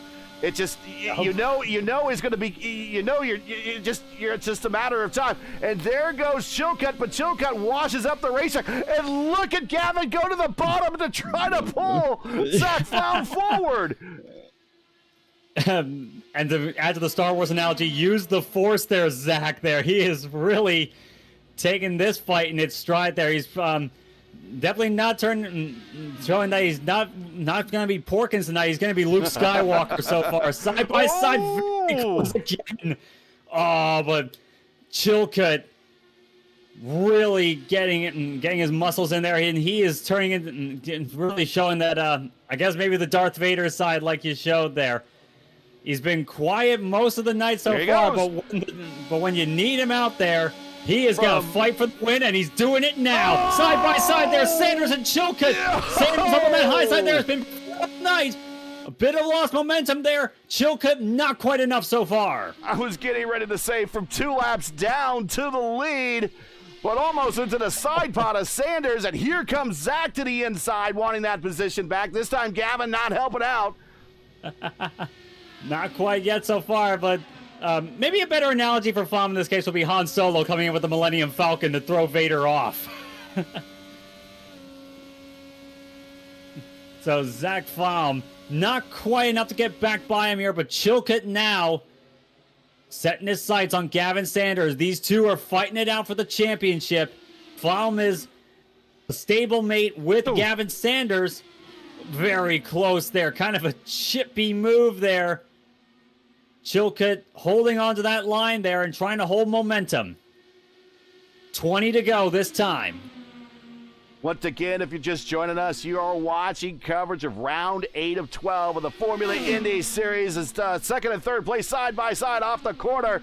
Down the main straight, Zach Flaum tries to send it to the inside to try to help his teammate, who's the leader right now. Gavin staying high, feeding the dirty air, and now he goes low to give the clean slipstream air to Flaum to try to pull him forward going into 3.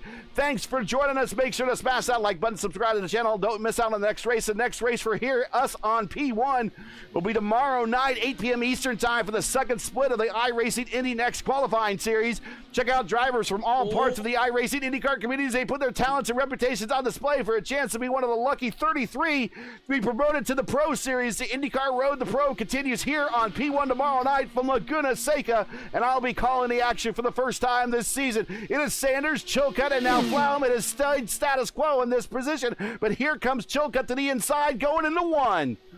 I don't know how you ran out of air saying all that, Gary, but that was brilliantly done. And this has been brilliantly done so far, too, from all 3 of these guys. And now Flaum, once again in the slipstream of Sanders there. Sanders trying to get him back by. It worked last time, briefly, but not quite enough this go-around. Chilcutt holds on to second place there. Good run by Zach. He crosses over. And now it looks like Chilcutt goes to the inside, did not go, not only to block, but just try to go the pass on Gavin. But now we are 26 laps into the stint on these tires, and the bottom side is just not as grippy with those tires as the top side is in 1 and 2. Yeah, that's the struggle there later on in this going there. The tires can't handle the low side of the track in 1 and 2 nearly as well. That the banking you got there really doesn't work all that well. So you want to be up on that high side there in 1 and 2. Flaum forced down low there, trying to get around Chilcutt, not quite doing. In the meantime, Gavin's just liking this, but now he doesn't like it as Chilcutt gives him a look of the nose up high in a 3 and 4, coming to 15 to go. 15 more. Chilcutt wants to make one of those count for certain. Flaum looking down low once more. His teammate trying to get him in the draft there, but I think both of them, I think Flaum didn't realize that was going to be the case there, but it was probably not going to be quite enough there in any case. And don't forget, the PRI Hoosier 500 coverage starts December 1st.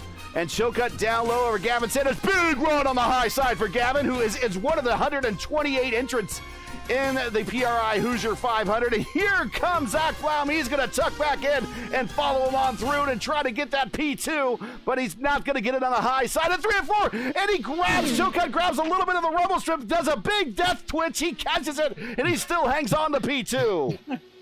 I fought the death wiggle, and I won. Alex Chilcutt.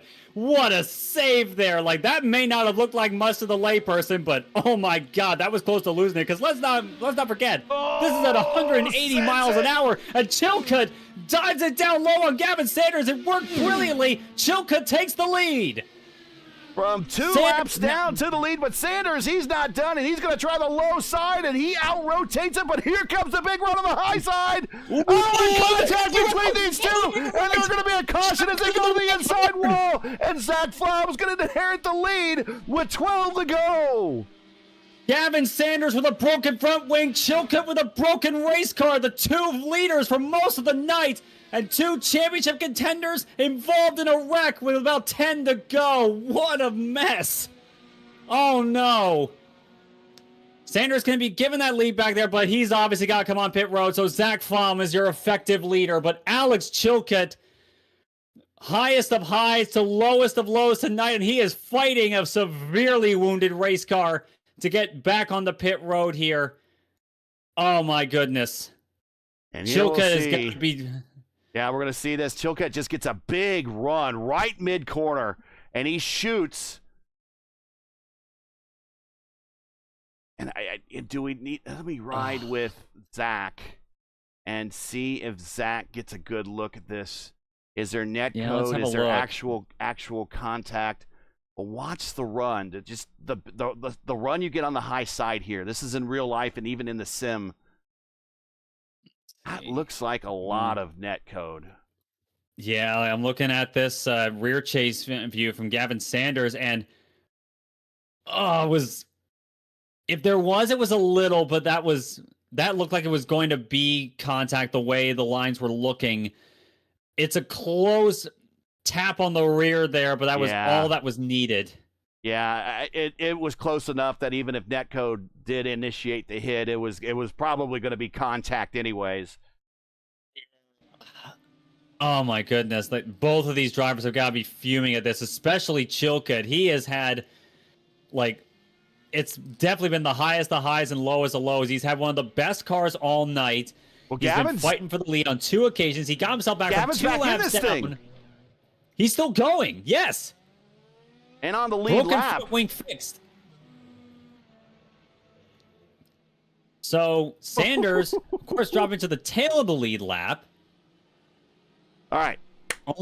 Let's pay some bills here real quick. In December, in December, P1 Broadcasting becomes one of the primetime homes for Today at the 500, sponsored by Oil and Gas Safety Supply, your nightly destination for all the action leading up to the prestigious PRI Hoosier 500. So the last kiss of the bricks for 2025 starts here. The countdown is on, so pucker up and don't miss a second of the action. Like, share, and subscribe to stay locked in, and we will see you in December. Some of these same drivers that you see in this lineup will be attempting to qualify for the PRI Hoosier 500. 128 drivers have signed up. Only 33 will qualify for that race. There is no second split. There is no third split. It's only one race, the fastest 33. And to make that race, I think, is going to be half the battle. The other half is just, making it to the end of that 200-lap race in December. So check us out right here on P1 and the Elite Racing Network. Zach Flaum is going to pick up the lead. He is your leader right now, and he would want me to mention that if you're looking to save money with great prices and no sales tax, Sim Racing Warehouse is your U.S.-based shop for all your sim racing needs. Plus, for a limited time, you can save with additional 5% off coupon. Just type in the code SRWHOUSE in the coupon code section on checkout and save even more. Go to simracingwh.com, proud sponsor of the Formula Indy Series, to learn more today. All the links you need, and the coupon code is in the description. Lights out on the pace car. Flaum is your leader. Joey Selmetz. Remember, I told you to watch this guy. Sophie Connell was leading midpoint in this race, stayed out on track position. Sophie now up in third. Cody Claiborne and a wounded fish car, but in fourth spot. Gavin Sanders is probably going to be coming like a bat out of hell if he is truly good at 100%. He's in fifth spot. Costello sixth. Spath in seventh. Nick Goyette 8th, and Chilcutt in 9th. Here we go. Green flag for the sprint to the end. 8 to go, and Zach Flaum is your leader, and he goes immediately to the bottom to try to break the draft going into 1. Definitely what he needed to do, and he got a fantastic jump on Joey Selmetz there. Selmetz is going to have to do a lot of work to get back up there, and so is Sophie Connell, but I'm looking behind him. Gavin Sanders already on the move. He's got around Claiborne, gotten himself back up into 4th place, and look at Michael Costello. Costello also making the move down low. Twitch. He grabs a bit of the rumble strips and goes up the racetrack. Good save this time from Michael Costello. He's gotten himself alongside Cody Claiborne, trying to make 5th place happen, and he's going to clear him in the middle, but not quite on the exit. Claiborne gets the run there and cuts in front of Logan Spath. Spath is 2 laps down, mind you, but he would be the next car in line there if the positions, if he was on the lead lap anyway. That is rather unfortunate for Logan Spath, but 7th place after all this, it's something to take home at least. But Zach Flaum about half a second lead now. Gavin Sanders, purple lap, a 24-2 late in the race, and Sophie feeling the pressure as Gavin Sanders now to the inside of Sophie for the bottom step of the podium, and move Gavin Sanders up the P3. Zach Flaum, he's got to see this coming in his rearview mirror, and he's got to hope that Joey can somehow be a bit of a buffer for the hard-charging Gavin Sanders, who's now bringing the attack to the top 2. Flaum up to the high side, coming off a turn 2, down the backstretch, 4.5 laps to go. Does Zach Flaum survive to see another podium finish? But not just the podium this time, the top step, coming to 4 to go at the line, and Selmetz getting a bit of the run as he now follows him down the main straight as the snake goes to the bottom and now to the top, going into 1. Got the weep beginning. Zach Flaum is trying to hold off Joey Selmetz now. Selmetz is definitely within striking range, and Gavin Sanders getting closer and closer and closer. Input the Jaws theme here. Gavin Sanders on the move. Zach. Don't give me a copyright strike on that, by the way. Here comes Zach Flaum, but Selmetz is there, and so is Gavin Sanders. 3 to go here at Gateway. A second between the top 3. Throw a blanket on them. It's 2.5 laps to go. Joey Selmetz looking to the high side there in turn number 3. Zach Flaum. To the inside on Selmetz. Sanders on the move, dives down low there, and now he's going to try and do it on his teammate here. 2 to go. Is Flaum's 2 to go. Gavin Sanders down low. Does he clear him? Can Flaum get him back on exit though? Oh, he crosses over. Crossover move. He's got him down side by side. He's going to be on the inside into turn 3. This has been the preferred line all night. 1 lap to go. White flag. Coming to the white. White flag, and he stays high, and that might be the mistake. He should have gone low because, well, wait a minute, he's going to have the high line through the 1 and 2. Let's see if he gets the run. He's too far up the racetrack, and he hits the wall coming off a 2, and now he's in the draft as he tries to run down Gavin. Gavin is going to bring this car from sideways off a turn 2, possibly to the checkered flag at the line. Here comes Gavin Sanders, and he's going to edge out Zach Flaum, who just misses getting his first FIS win by 0.53 of a second. That has got to be... They're teammates, so they're playing it well with each other, but I'm sure Flaum is a tad disappointed at that one. But Gavin Sanders, it's been a night of comebacks in many ways. Gavin Sanders got the last one. give Gavin Sanders the win, and he is going to be firmly in the fight for this championship after tonight. But the two teammates going to be burning it down here tonight. Flaum, another fantastic run on an oval. So close to the win, but bridesmaid once more. One of these days, that could definitely change. He keeps scheduling ovals. This is true. Sanders gives it a little bit of a burnout here. And Joey Selmans in third after all that, I should note. Also, Costello up in the fourth after a couple of incidents throughout this race.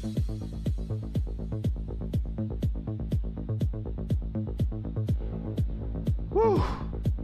I'll tell you what. I mean, there are portions of this race you're like, I don't know if this is going to be a good one. And they just willed a good finish out of it. As the top three are separated by less than a second. Gavin Sanders with the come from behind win here, essentially. I mean, he was on pit road getting repairs done, threw a new set of tires on, and just did a full send there at the end.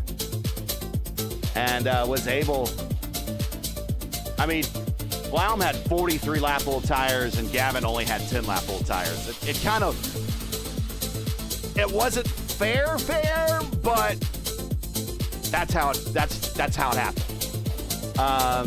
We've seen before that track position matters a lot here, mainly in day races and night races. That was enough of a new tire that was probably going to give Gavin a lot of advantages on the low side, and I think we saw that on that last lap.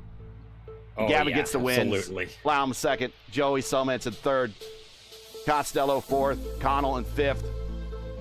Claiborne survives the sixth. Goyette doesn't, and Cody is actually going to get the amateur best in class, so we will talk to him if he's available here in a little bit.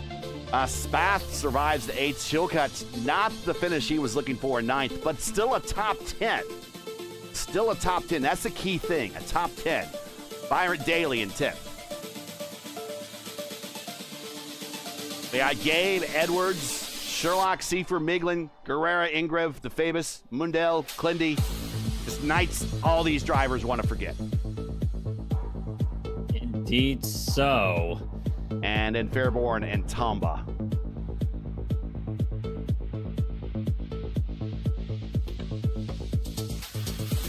Okay. Have we all caught our breath yet?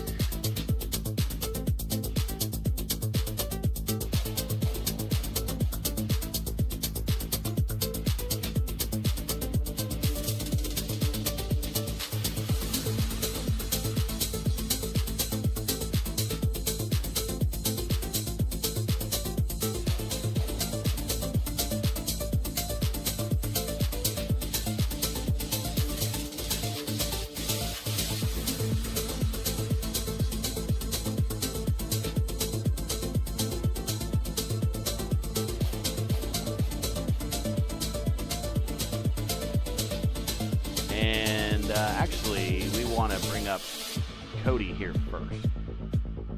Yep, get the amateur winner.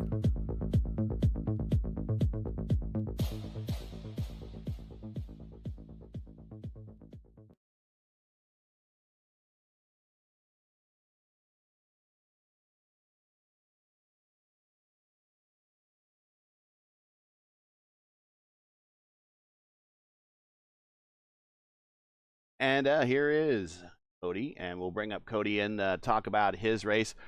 Katie Claiborne joins us in the booth. The driver of the longtime fish car here in the league brings home his first amateur class win in a race, and it was a bit of a slugfest out there tonight.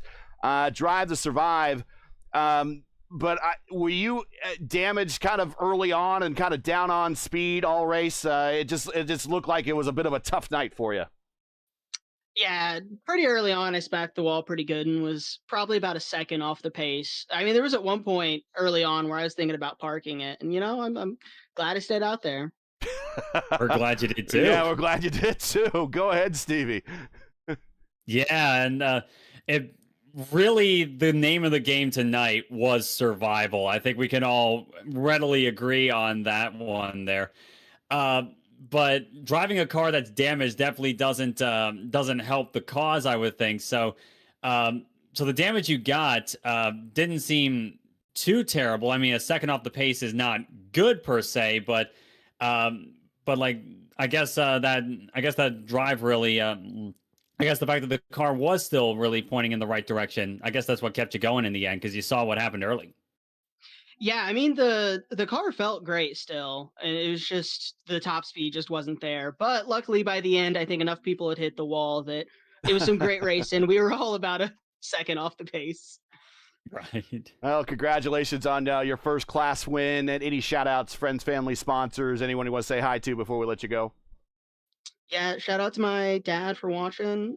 Shout out to the admins for putting this on, and shout out to all the other racers for putting on a good race. Cody, finally get you here in the booth for an interview. This is your 76th career start in the Formula Indy Series, second most all time. One of these days, I think you'll get eventually you're going to get a win. You got to. Number says you have to. But class win today. Congratulations, sir. We will catch you when we return to the road course next week, or in 2 weeks, excuse me, at Mexico City. Cool. Thank you. And that is Cody Claiborne, again, making his 76th career start, second all time.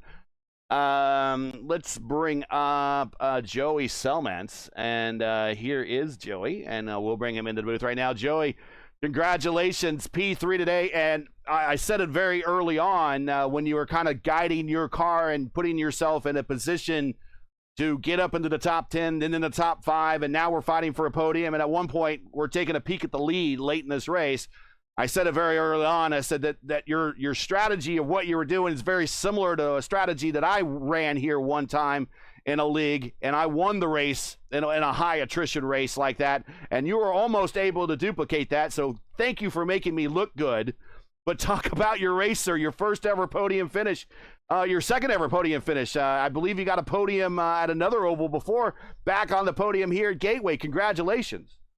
Thank you, thank you. This is actually my first, and it's funny as the race went on. I bought Gateway today. This was my first laps on the track, and my goal was just Beginner's luck.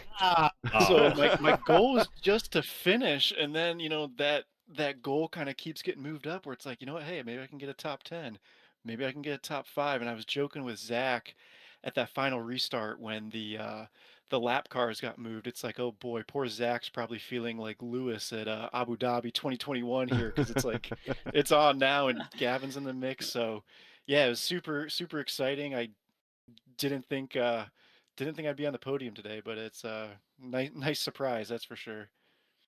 Go ahead, Stevie. Insert joke about Mike about something Mikey did that was not right. No, no, no, Mikey. Indeed.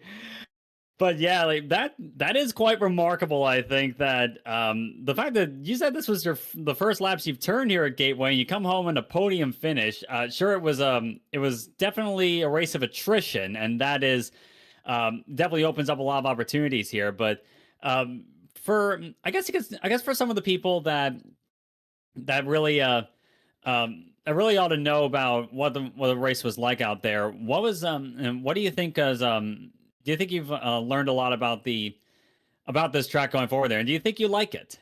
Oh yeah, I loved the track, and the great thing with the oval races, when you kind of do get those long green flag stints, I feel like, especially for someone like me that's kind of new to oval racing, you learn so much every long run, and you're working the tools in the car and everything. But I feel like by the end, I had a balance that was really working for me, and the car felt good, and I was just trying to bring it home, and ended up kind of in a really good spot at the end. But the ovals, when you do kind of, if you are able to finish them and get some clean running, I've come to really really enjoy them. And this track specifically was such a blast for the in the IndyCar. It just gives me a greater appreciation for the guys that do it in real life, because this place is so fast, and it's just super different on each end of the track, which is cool. So super super enjoyable, and I had a blast out there.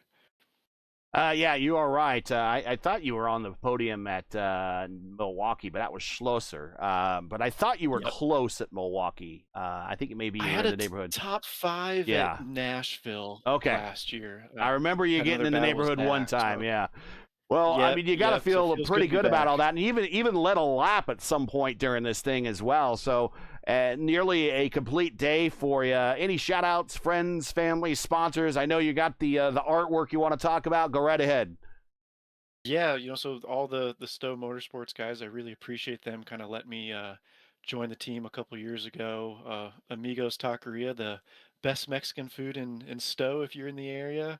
And yeah, if anyone out there is watching and wants any custom motorsports artwork, I'm your guy. I'm currently working on a American Le Mans E46 BMW M3 with the V8 fire-breathing V8 from the early 2000s. Hmm. So, if there's anything you guys would ever want to have made, just reach out, and I'd be happy to do it for you. Well, congratulations on your first podium here. That is indeed your first podium, and it was definitely well earned and a good strategy to get there. As someone that's done something very similar, I take my hat off to you, sir. So congrats. We will catch you in a couple of weeks when we go to Mexico City and return back to the road courses. Awesome. Yep. See you guys there. Thanks again. That is Joey Salmons. Now we bring up Zach Flaum. The FIS Mr. Oval track is back with us once again. Another podium finish. Best career finish out of this to boot. But almost the win. We thought you were going to get it there for a minute, but you had to hear that as we were talking in the broadcast. You almost hear that Jaws music in the background as you see and look in your rearview mirror as Gavin with new tires is running you down, and you're like, weren't you sideways coming off a turn 2 at one point? How are you doing this? And he just passes you and gets the win and takes it away from you. I mean, you got to one hand feel happy, but so close. Yeah. If it was other people, or if it was anybody but like a teammate, I'd feel worse about it. But I did see Gavin get past Joey there, and I was like, "Oh, I'm a sitting duck, cool." And then I had to run on him to the white flag, and I was like, "Oh, maybe I could do something here." And then he played his cards right into 1, and I just wasn't able to get the run off of 1 and be side by side going into 3. So all in all, obviously happy with the result. I think that's like you said, that's my best finish ever.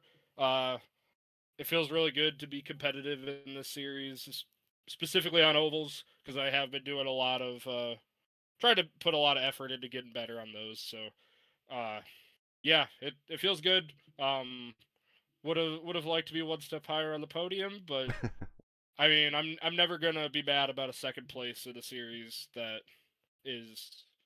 can be as competitive as it is. So, yeah, I'm happy with it. Would have liked to see how it all would have played out if we had gone green, but I also think I probably would have ran out of fuel. So maybe I don't want to see that. Probably not. Go ahead, Stevie. Yeah, and I imagine there's, especially with the final oval race at Indianapolis, I'm sure there's a lot of confidence, especially with the performance lately. But before all of but at the end, like especially in the battle with Alex Chilcutt there, you and Gavin definitely had some good team play going on there, and definitely holding off Chilcutt from taking the lead at least for a time there. There were some times when he was able to get back up there, but ultimately looked like you two were able to work pretty well together. And I think for those that really don't quite get the gist of it, what do you the team play aspect on a race like this, how does that really go down for you guys? Well, fun fact, Gavin was not in the voice chat with us. So that was all, I guess, silent trust on our parts. Like, really, it wasn't the easiest thing to, like, team play. I'm sure if we were in the same voice chat, it would have been a little bit easier. But, like, really, the only thing I remember him doing was giving me some draft on the straightaways. Mhm. And even then, like, Chilcutt had kind of the run on the outside going into 2 or into 1 or 3. So honestly, like, we worked well together and we didn't cost each other anything, but I don't think that was the reason why we were up in the top three. And I like, frankly, I don't think it would have changed anything if he was a different driver from a different team. I think that was just kind of competitive racing, and maybe I wouldn't have got the draft on a straightaway a couple times, but I also probably wouldn't have been stuck behind him in the draft on the outside sometimes either. So maybe there was some dirty air given in some of the like entries to one, but even that, I think that was just to find the clean air and let it run a little bit. So all in all, I mean, yeah, I would love to say we worked well together. I think Gavin and I do generally work well together on ovals, but He's a pretty easy guy to think work we with. yeah, he makes it easy, especially Yeah. when he flies by me on fresh tires. But if he was a real teammate, he would have maybe just defended for me. Not actually. I wouldn't actually ever ask him to do that, but that would have been cool. So, no, it's all good. Shout outs, friends, family, sponsors. Third podium this season, third oval. Yeah, I want to thank you guys for all the work you guys put into the broadcasts. They're always solid. I want to give a major shout out to Sim Racing Warehouse. They're the full league sponsor for this season and offering up a lot of cool prize money and stuff towards the end of the season. Same thing with VRS. I believe it's the winning drivers and the top 3 in the championship will get memberships to VRS too. So Gavin's racking up a lot of those. I think Chilcutt's racking up a few of them also, and maybe at Indy I'll get a hold of one of them. But I also think Indy's going to be kind of a crapshoot unless the new update really brings it back to true form. But yeah, other than that, we'll always want to give a shout out to Echo Blade. Buy it on Steam. You guys know the deal. And then I do want to give a shout out to my grandma. She's in the hospital right now. Had a stroke earlier this week, so praying for her, thinking about her, and want to make sure that she gets the shout out because, I mean, without family, I definitely wouldn't be here. So it's all to them, all to God, and we can keep moving forward and maybe get some good finishes on a road course before we go to Indy. And head in 2 weeks to Mexico City. But congratulations, man. We thought that tonight was the night, but it just wasn't to be. But it says one thing now after 3 straight podiums on 3 oval tracks that that there is a win one way or another on a track one way or another in your future at some point. So we'll be looking forward to that. But a P2 tonight. Congrats, and we'll catch you in a couple weeks when we go back to the road courses. Awesome. Thanks, guys. Have a good one. And Zach did want to point out that the points are updated. But before we get there, as I mentioned, it was Cody Claiborne's 76 career starts, second all-time in the Formula Indy Series. No wins, no top 5s, but now 13 top 10s. Gavin Sanders gets his 73rd career start, his 15th career win now. 43 top 5s and 49 top 10s. Zach Flaum in his 66th career start. No wins yet, but gets his 9th top 5 and his 21st top 10. And Joey Selmans in his 20th start. Only 20 starts, and his racecraft is getting a lot better. We've been noticing that. No wins, no first top 5 today, and 7 top 10. So he is picking it up. I'm going to hit refresh here on this page because I know all those numbers are going to update. Now Sanders sits second all time, only 2 wins behind Mitch Welker, who leads all time with 17. Sanders now with 15. Sanders now with 3 wins this season. His 3rd career win on an oval, which ties Caleb Bency, who has 3 career wins on an oval. His 2nd oval win this season, 3rd win overall this season. But the key thing is, and we will bring up Gavin right now, And the key stat that we wanted to talk about is Gavin is now the points leader in the championship by 11 points over Alex Chilcutt as we go into the stretch run. But you, sir, you are the luckiest man in Canada. I'm assuming you're in Canada tonight. I don't know where exactly you are. Where in the world is Gavin Sanders? But if you are in Canada, go buy a lotto ticket, because there's no way that you should be in victory lane after going sideways off of turn 2 and having to come to pit road to get damage repair, to throw on a new set of tires and full send that thing in the last 10 laps and win this thing. There's no way, but you did it. You, sir, are one lucky. Oh, man. Yeah, Gary, I don't disagree. I got nothing. No, that was I mean, as entertaining as it could get with what was it at the end, like 7 cars on the lead lap. But yeah, a really intense race, and obviously there was the incident and a bit of a bummer that happened. And I mean, obviously no hard feelings. Regardless, it was all racing, and at the end of the day, but probably no netco, just a matter of inches, and it didn't end up working out, which is a bummer. But that's, again, stuff happens, and we all race extremely hard, and yeah, to the parameters of the sim, only so much can be done sometimes. But I guess it was a blessing in disguise as well with the tire situation. So I don't know. You narrated it too well. Now I don't even know what to say. Well, but before I pass it over to Stevie for his question, it's going to be under review. You know it will be. You're looking at the points lead going into the next race here in about 2 weeks, but you also are going to have the possible specter of a penalty hanging over your head, maybe. I don't know how that is even going to be ruled, if it's going to be a racing deal or whatever. What does that change your approach now? Does it change your approach? Does it cause you to think about how you're going to address Mexico City, knowing that you might have to start from pit road or the back of the field?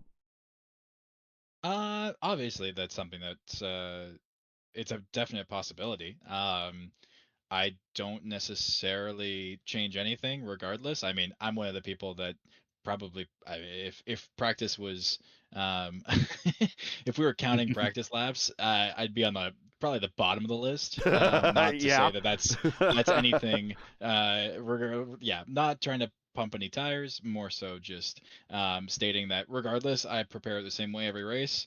I go to work during the day. I come home, I eat dinner, and I jump on the sim at 7:30. And when the session opens, that's when I go for it. Right. Right. So.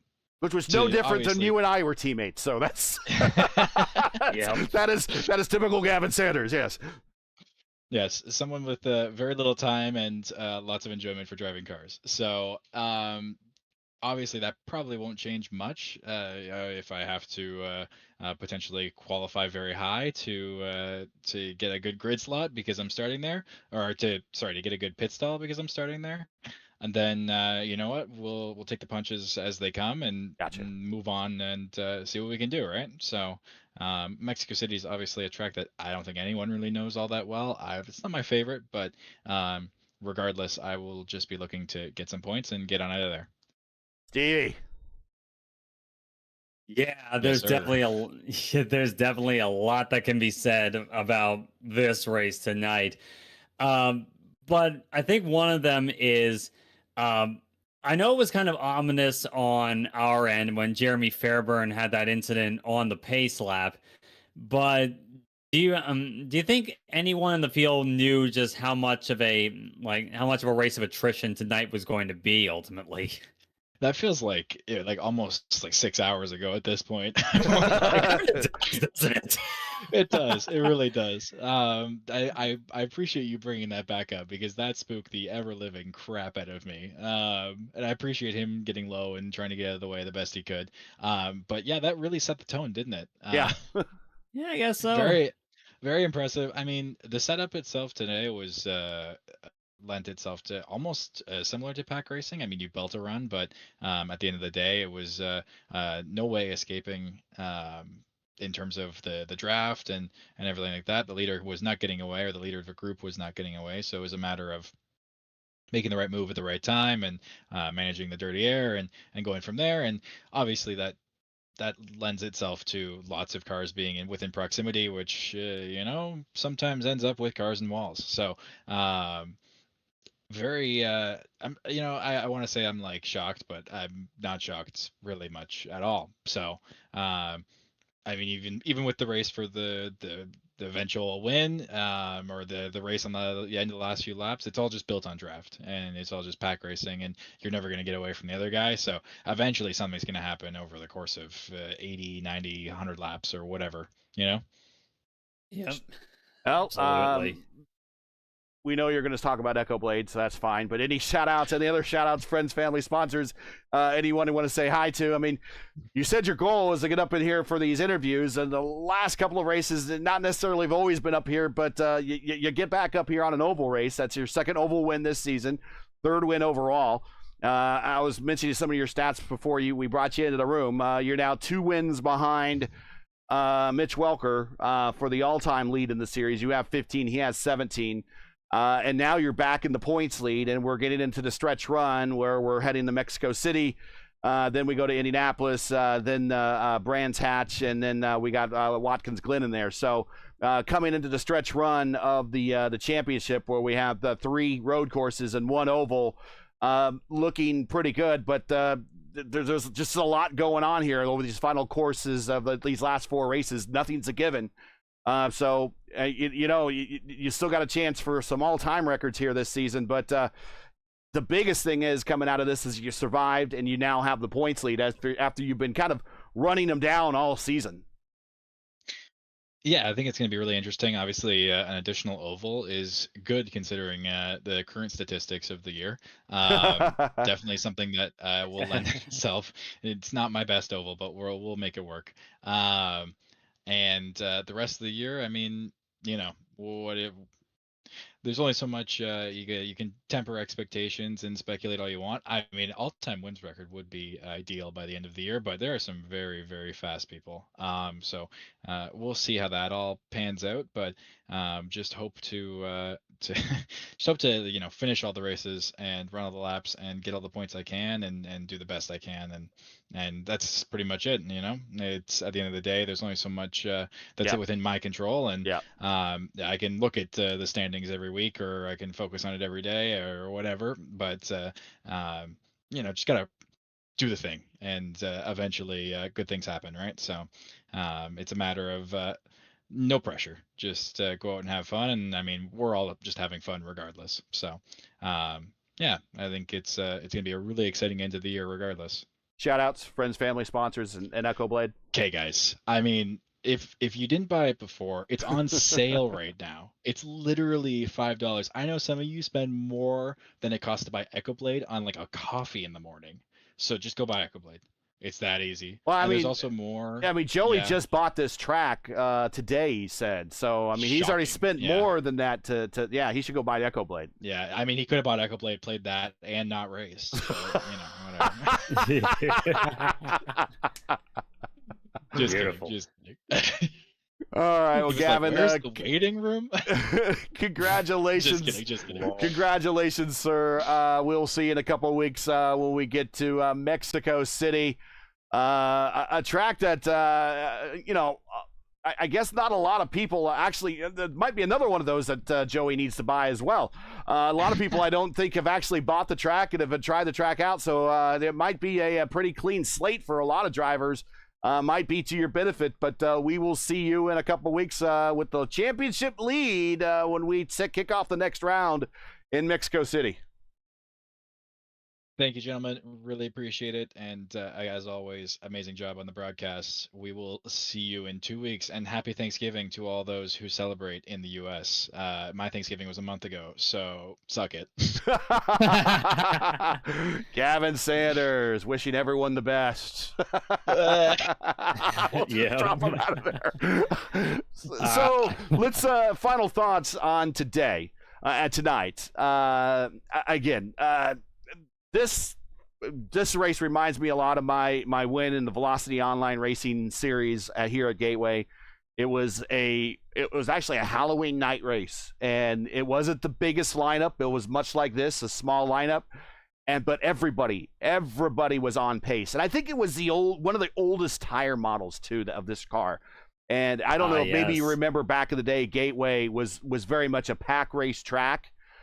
Because we had all that downforce with that downforce package, but then we also had all that grip with that tire. So it was just one wreck after another, and I, pretty much avoided them all, and was able then to just kind of do a drive to survive. And even then, in my rookiness of racing iRacing at the time, I tried to give the thing away at the very end, but I still won the race. Yeah. But it was very much like tonight. I think a few more cars finished tonight. I think we had 5 or less at that Halloween race over in Velocity Online Racing.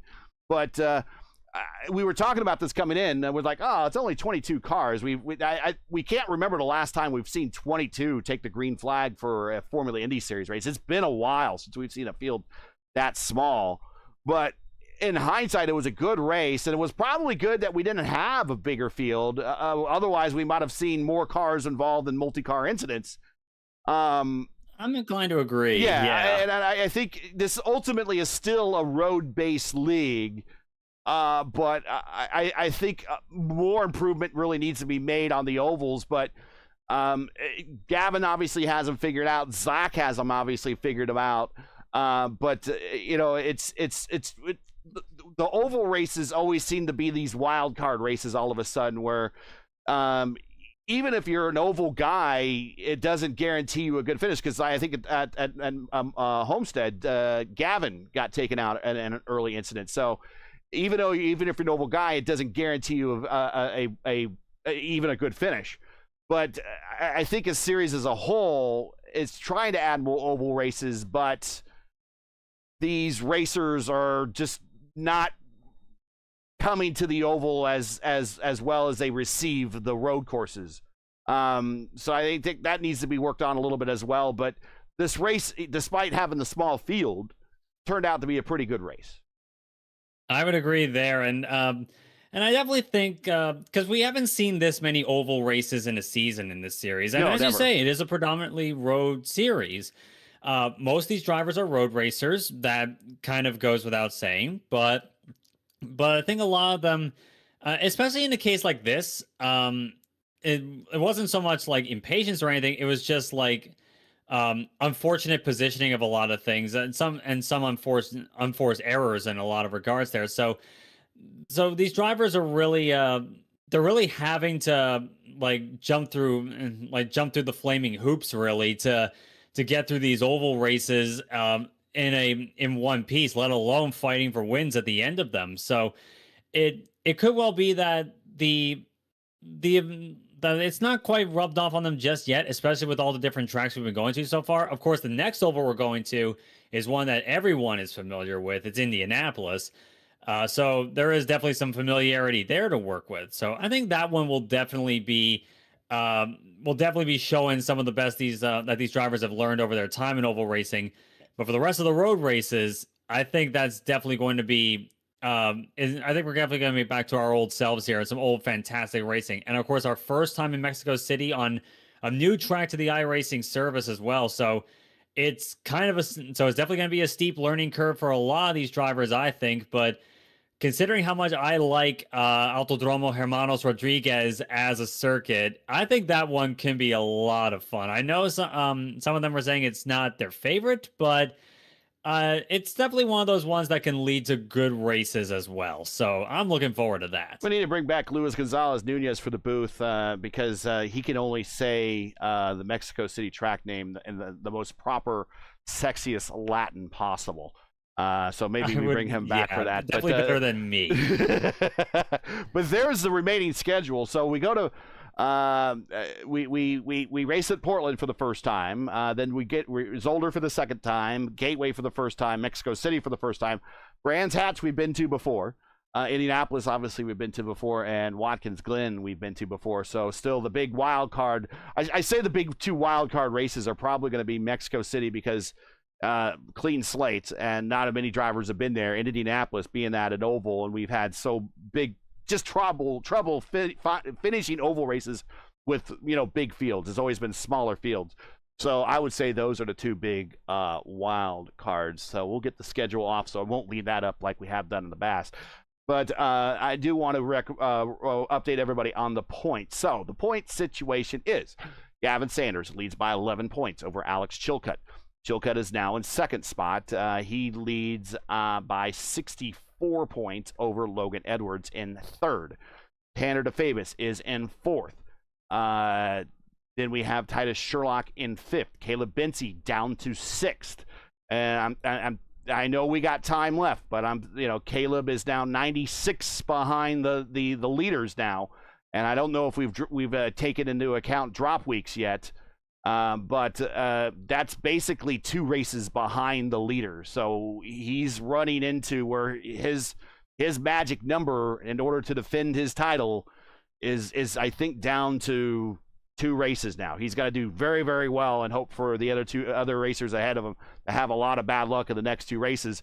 And we've seen that happen, not in the series, but we've seen that happen before in the Elite Racing League with Tyler Fode there. He had a shot to try to catch Adriano Pinero in the standings, and it just had 2 bad races in a row, one at Michigan and one at Mexico City.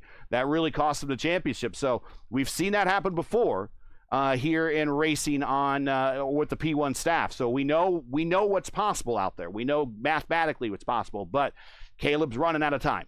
We got Jeremy Fairborn in 7th, Hunter Ingrave in 8th, Costello in 9th, and Zach Flaum now inside the top 10 with his 3rd podium finish of the year.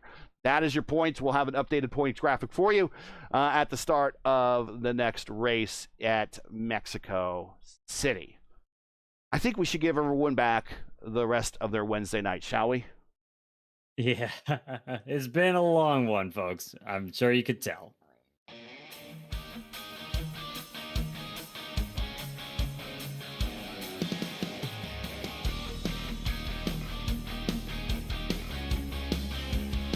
All right, so that's it for tonight. Once again, your podium here from Worldwide Technology Raceway at Gateway. Gavin Sanders, his 15th career win, 3rd win this season, 3rd win on an oval, and is now your points leader.